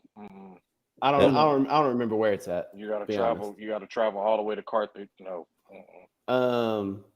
No, yeah, it's in Carthage. But listen, they got 2 weeks to prepare for it. Van would have beat center by more had Jackson Moffitt been playing. If they could have thrown the ball, they would have beat center. We would all agree that center's running back Caden Dixon's a stud, right? Really good running back. Right. Absolutely. 21 yards the entire game for Caden Dixon. And the big runs by Monty Cross, the reason they don't even have his stats listed, but he had two 60-plus yard runs. But those were two big plays. Center never drove the ball down the field on Van. It was always big plays that hurt the Vandals. And then I'm surprised. Center got smart, went for 2 on one of them just to get the lead because they knew it was going to be a back and forth. But second half, the Van defense was flying around, not letting center get anything. To hold center's offense to 7 points in one half. The only other team that I think has done that this year would be Dangerfield when Center beat them 28-21. And I don't even know if that's happened in that game, but just an all-out impressive game. Shout out to the big hog mollies, the big uglies up front for the Van Vandals. They were opening up massive holes. The best O-line this year. Lindale has had that title the last couple of years, but with Ace Bostic at right guard and Jose Suarez, the big right tackle, those two are massive human beings. Suarez is what? They are rolling people. What is he? I'm talking about people are being thrown like shot putting defensive linemen. It is crazy. Those some big uglies. How big is Suarez? Is what 6'6"? Nah, he ain't that So big. He about 6'3", about 295. He looks 6'6" on camera. He looks pretty big. Van was impressive. I mean, I got to see him play when they came to Chapel Hill. I was at week 2, and they were impressive for a time. But that just shows the difference in games. You know, we talk about that center. We compared them to Chapel Hill in the high-powered offense, and they weren't able to shut down Chapel Hill in that game as Chapel Hill scored 50, made some adjustments. Now we're week 8, and now they're able to do what they needed to do against Chapel Hill against center. So, you know, looks like they may be catching into form right now. I have a question. Do y'all think – how's Gilmer doing right now? How's Gilmer doing? They won 4-3 against LE. They're 4-3. They're they 4-3 pretty big against LE last week. Yeah, they've lost. Are they in Pleasant Grove, Chapel Hill, and Kilgore? Are they in the spot to make the playoffs right now? Yeah, I think they're second. They'll be 2. They'll probably easily get second. I want to see Van and Gilmer play again. I want to see those two. See, so Gilmer's going to get the 3rd seats. They may get center. Looks like right now. Ooh. So a Gilmer center, first round. Oh boy, man! Put on that board. They're going to need to change the lights for the scoreboard wherever they play at. You know what? Yeah. You know what though? Because I think that game will probably be on NETSN, guys. Because it might be a Rose Stadium. Our center guys will be on the call wherever that game is. So that would be a interesting one. I think it should be a Rose. They don't need to play a Rose. That's too big of a stadium. Center don't travel like that. Center at home against Carthage, do they have a chance? They have a chance. At home? They have a chance. Yeah. Yeah, they're going to have a chance. I think Carthage wins the center game probably by, I'd say, probably about the same margin that Van won. Probably 20, 25 points. That's fair. All right. Game 10, guys. The 7-mile rivalry. We talked about this a little bit earlier in the district with West Rusk. Is Troop squeaks by ARP 35-28. That was my upset special of the week. I felt good about it. You know, midway through the second half, I was like, man, this could turn for me. You know, I got to see ARP play. They've been really solid under Coach Mickey this year too. In the rivalry game, Troop, I think Trey Davis had 3 touchdowns, over 200 yards receiving. Still were able to stay with them. Anybody else? I mean, I wasn't surprised. I thought from what I'd seen from ARP and how they're progressively getting better each week, I thought they could play with them at home in a rivalry game because we kind of talked about Troop hadn't played a very tough schedule. ARP has played a little bit tougher schedule and was getting progressively better. What do you guys think about this game? Troops, I hate to say this, but Troops in trouble. Because I said this morning when they, you know, I said this when they literally, when I literally tell you that their defense cannot close a game, they cannot close a game. And it's concerning me because I had them getting to the 3rd round. I still have them getting to the 3rd round right now. But they cannot, even against a team, you could put an 0-6 team up against them, 0-7, whatever record you want to have. You can put that type of caliber team up against their defense, and they cannot close. They barely scoop by. and you can't trust them. They're in trouble. The fact that they almost got beat by ARP. Now, obviously, that's a rivalry game. We know that. ARP ain't no slouch. Troops not no slouch. But their defense is a problem. So, in my opinion, they're in trouble. ARP was giving it to them the entire night, and we're gonna see. We're gonna see what happens. I don't right now. I don't trust Troop.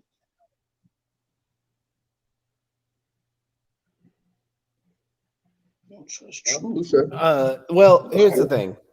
It's a rivalry game, like you said. Troop and ARP, it was going to be close. I didn't expect Troop to blow out ARP.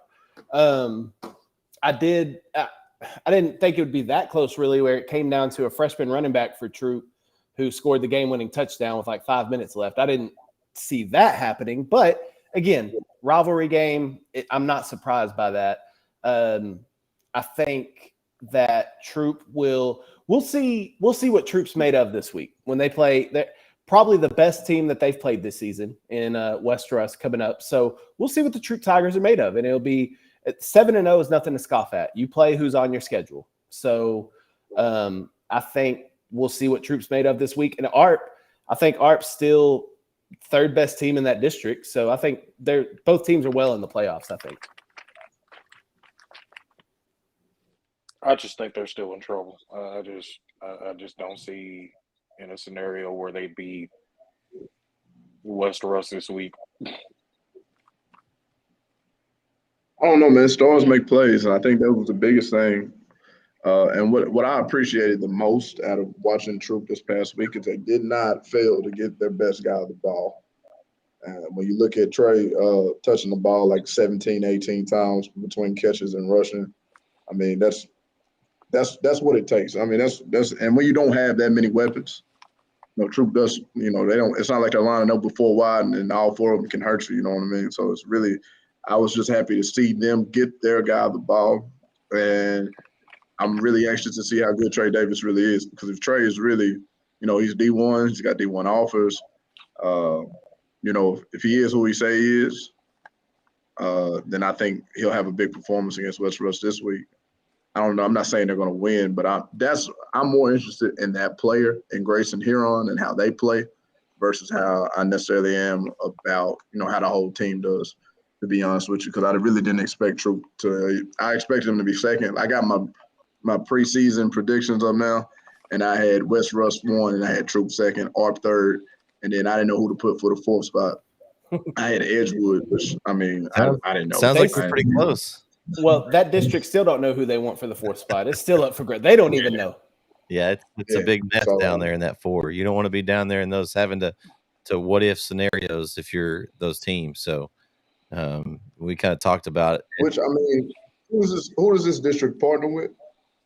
Who do they have in the first round? 10-3A Division 2. So it's that Hooks district.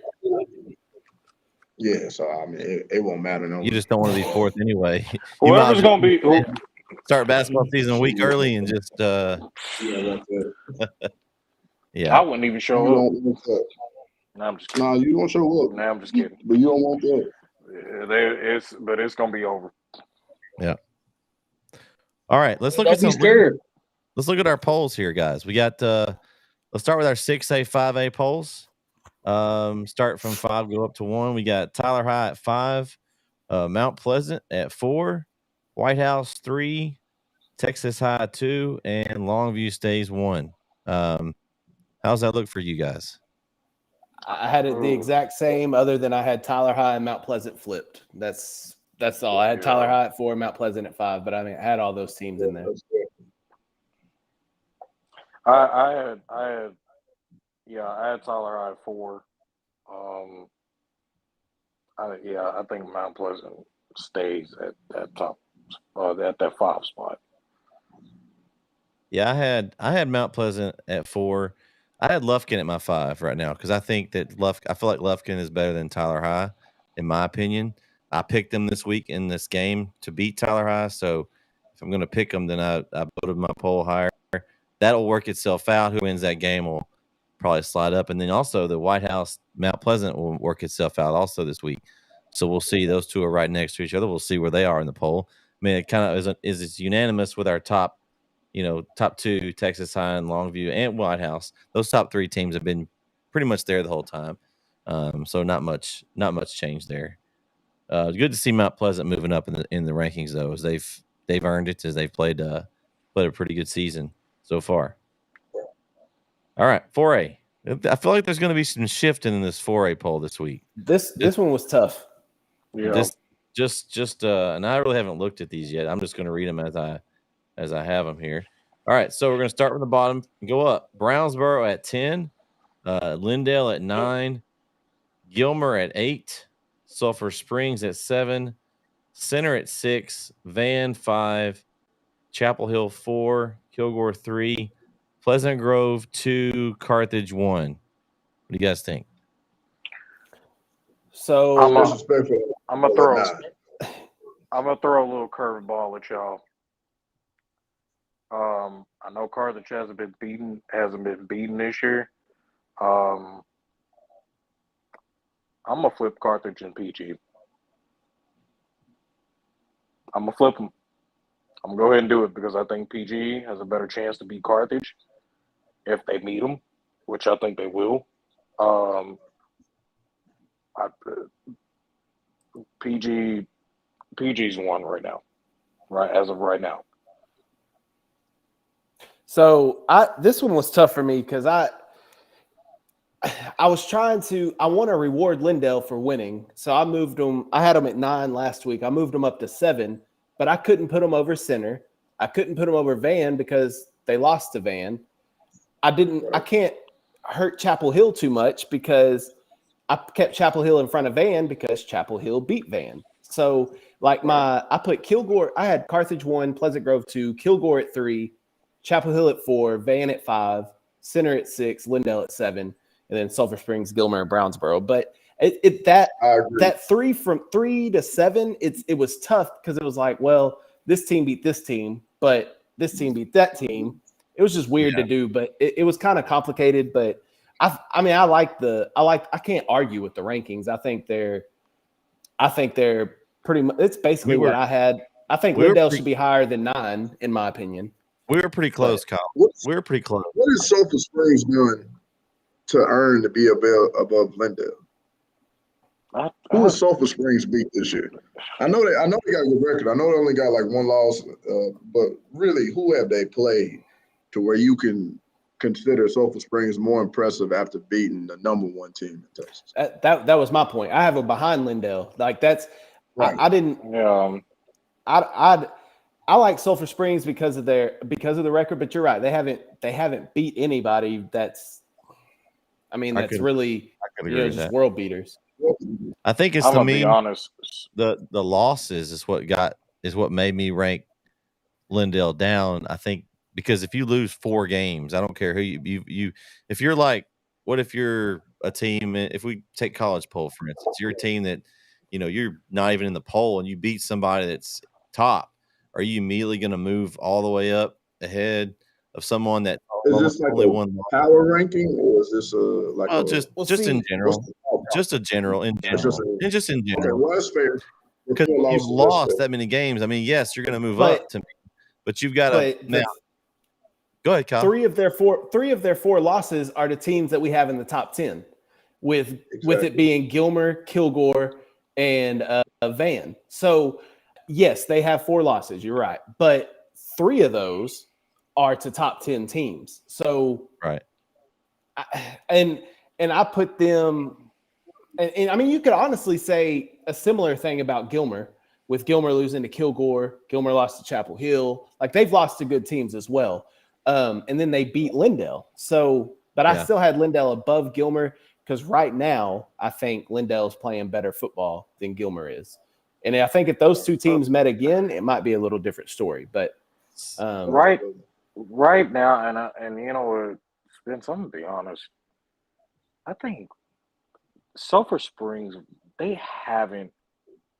really, because somebody, because I talk to a lot of people who know about Texas high school football, and a lot of people have, just from that area, a lot of people have Sulphur Springs a threat this year, and I don't even see them. They may make it to the third round, but to say that as of right now that they're better than Lindale based off the performance that Lindale had Friday, It is funny. he is. Based off the performance that Lindale had Friday, I don't see how Sulphur Springs is. I don't think so because they haven't played nobody. It's a boring district, and I hate to say that, but when you look at these teams, there's nobody that excites you. I mean, Anna, Kaufman, Community, Paris, Maybank. There's nobody in that district that you just like, oh, I want to go watch them play. So I mean, it makes sense, I mean, Anna's the record. impressive. Anna's impressive. I love Anna. Yeah, Anna's good. They're gonna win the district, but it's like nobody else. Name wise, though, it's not impressive. I mean, because I'm saying, like, nobody really just like jumps out to go watch. Anna is probably that team that I could look at to be like, okay, they could probably get to the fourth round in the semifinal. So if they can get past China Spring. So I was pretty close to Kyle. I had Carthage, Pleasant Grove, Kilgore, Chapel Hill, Van as my top 5. I had Sulphur Springs at 6, and that was my reasoning because they had only lost one game. The teams like Gilmer I had them at 7 because Gilmer beat Glendale. They lost to some of the similar teams. Now, of course, they didn't beat Chapel Hill, but you could compare those games all day long. I had Center at 8. I had Lindale and Brownsboro at 10. The reason I didn't have Lindale any higher is because I had them completely out. Now, I did bring them back into the rankings because after they won. So, but after they lost to Kilgore so bad, I had bumped them down. So then, I can't just immediately jump them back up because we can't forget about how bad they lost to Kilgore.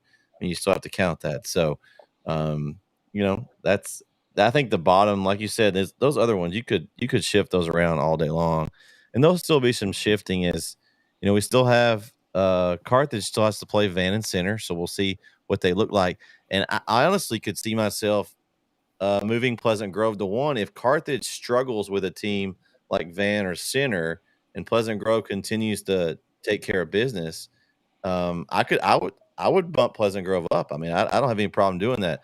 But as of right now, I haven't seen Carthage except for teams that were. What do your eyes tell you? Do your eyes tell you Pleasant Grove is better than Carthage? Well, I haven't watched as much Pleasant Grove as I have Carthage. As I haven't seen. You don't have to watch enough. They're better than Carthage. Well, but Corey, defensively, I think they're better than Carthage. Now, you don't have to watch any tape. They're better than Carthage.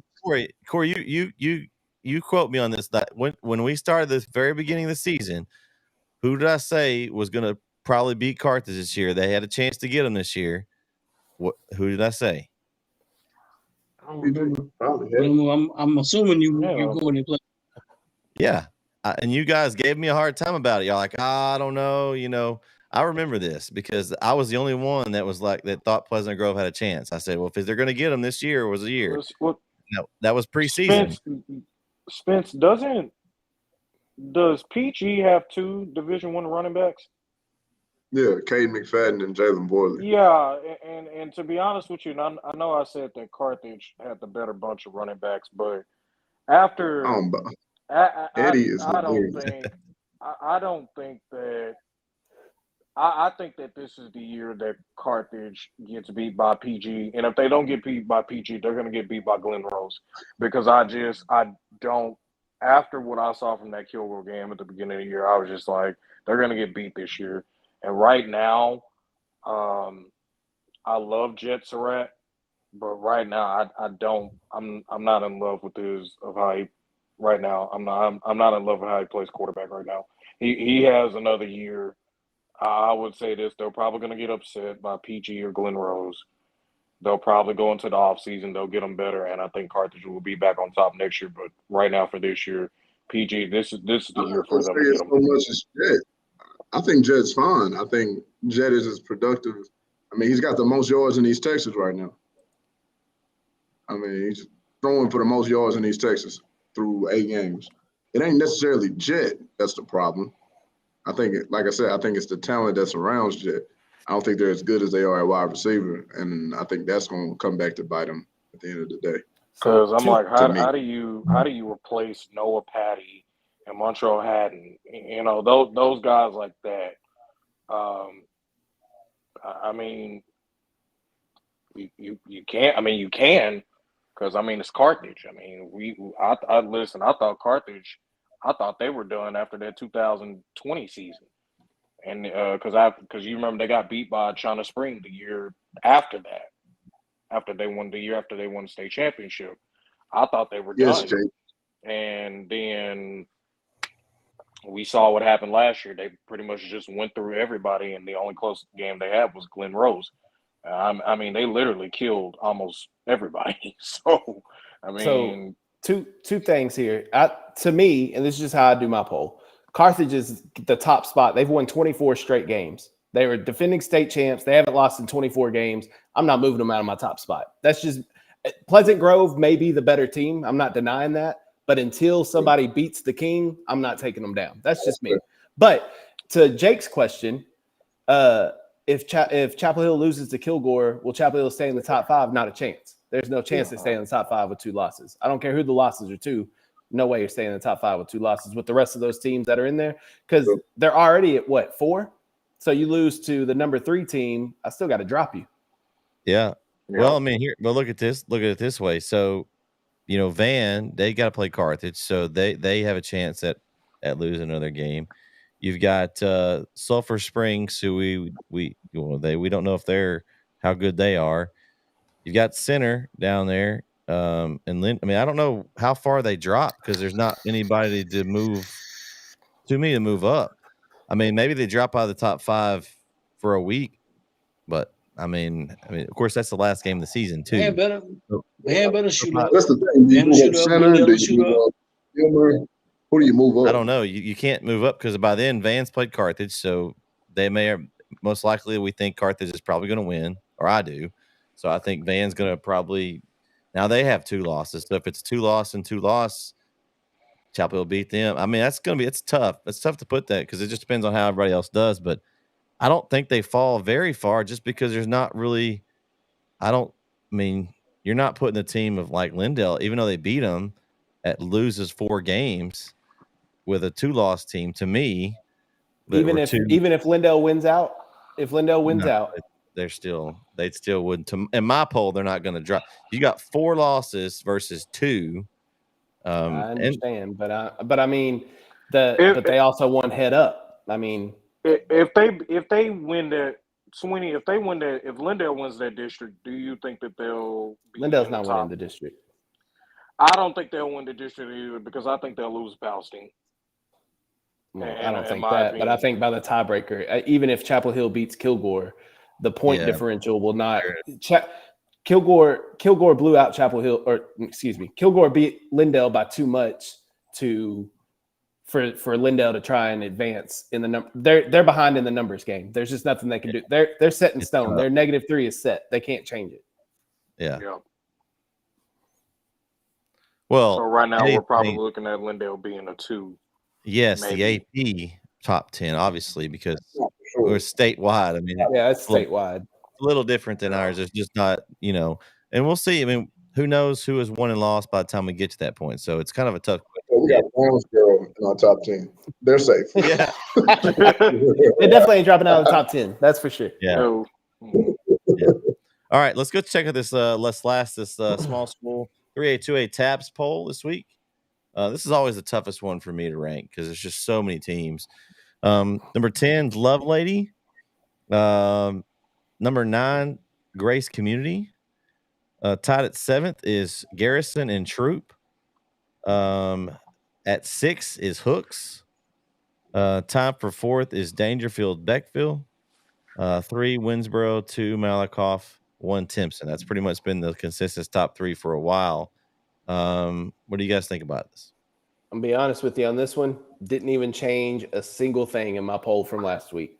All the teams won. I mean, there wasn't anything I was gonna do with my poll, so I didn't change it at all. So I have the exact same teams that were in it from last week. So, but I like seeing a couple different teams on there that we have. Love Lady, yes, they're 7-0. Haven't played the toughest of schedules, but they are undefeated.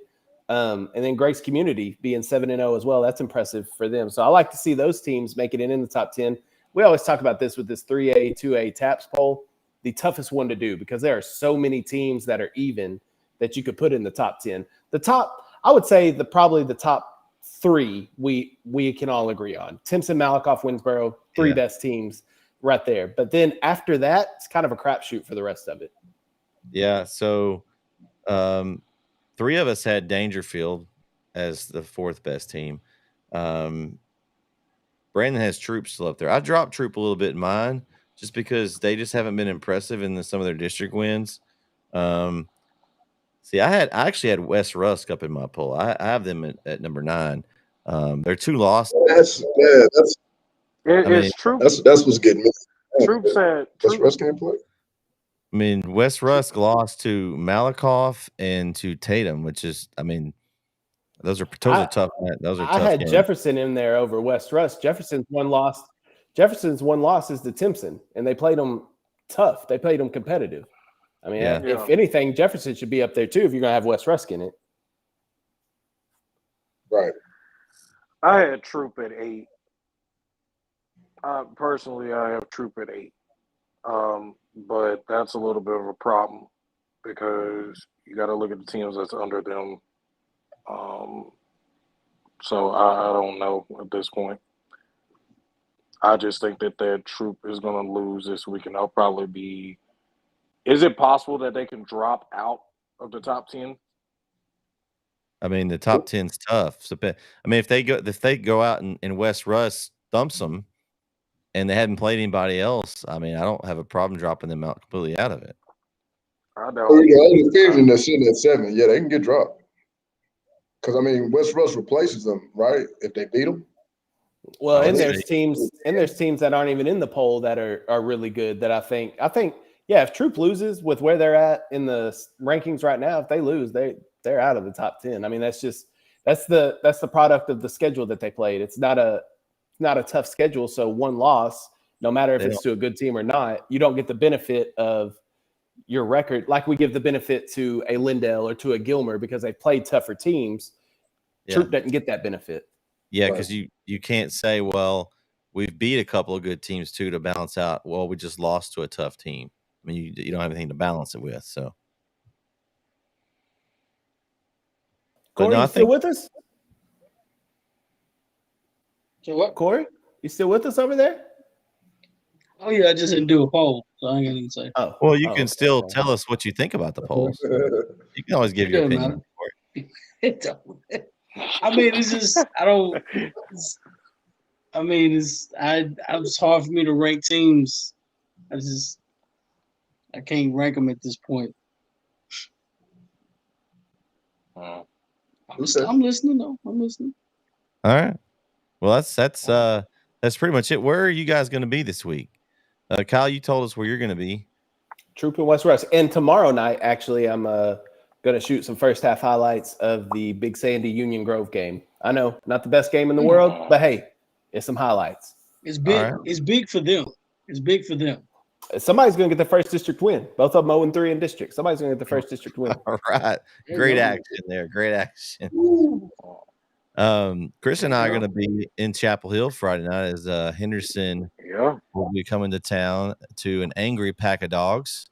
Be interesting to see how that game turns out. Spence, what you guys got on tap Friday? I'm in McKinney, baby. Ooh. 7 o'clock, McKinney district championship on the line, baby.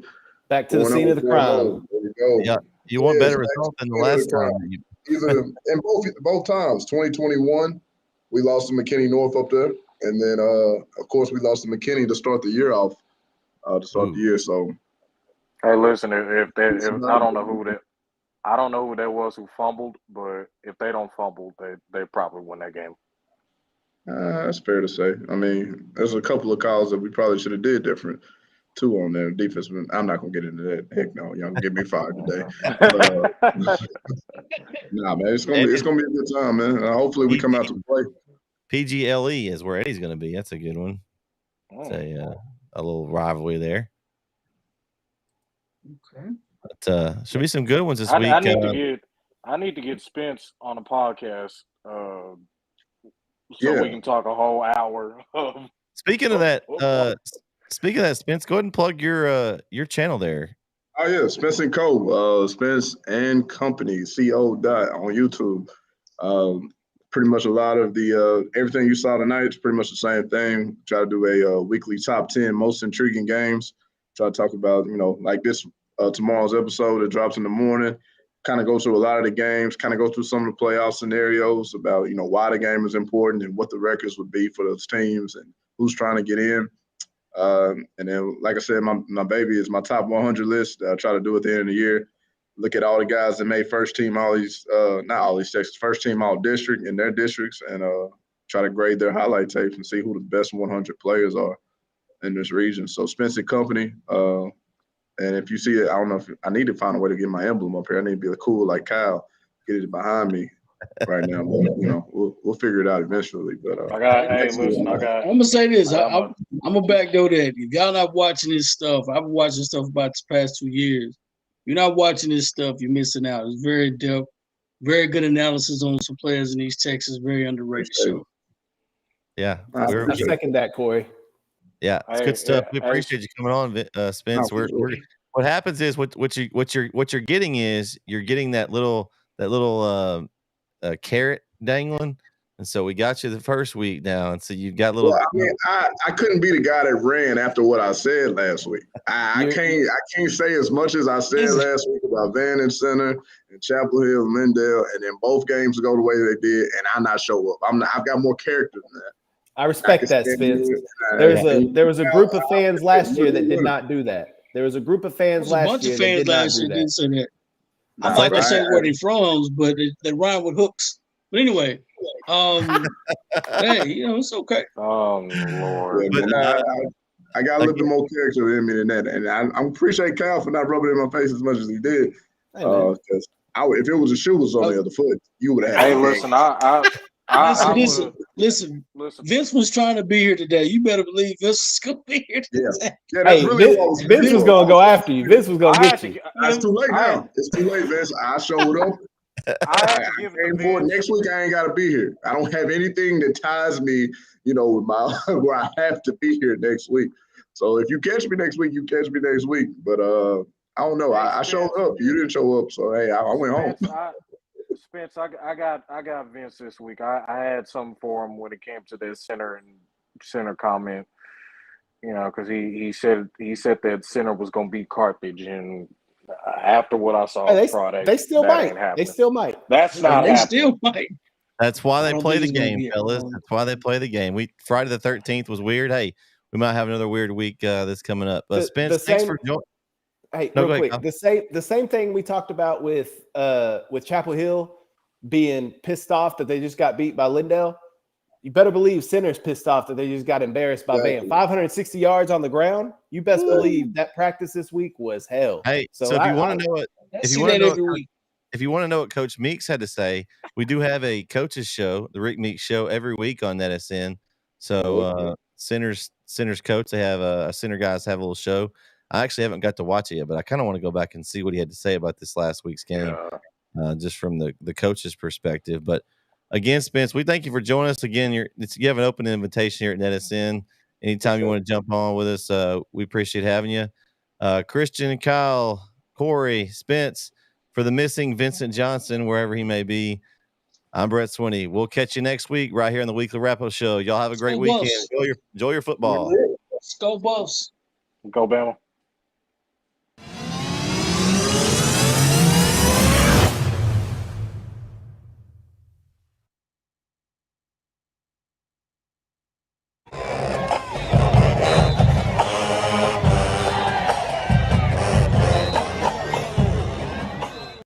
Is your demanding work lifestyle in need of fire-resistant clothing that can keep up? Well, L4FR clothing should be your go-to for quality, affordability, safety, and style.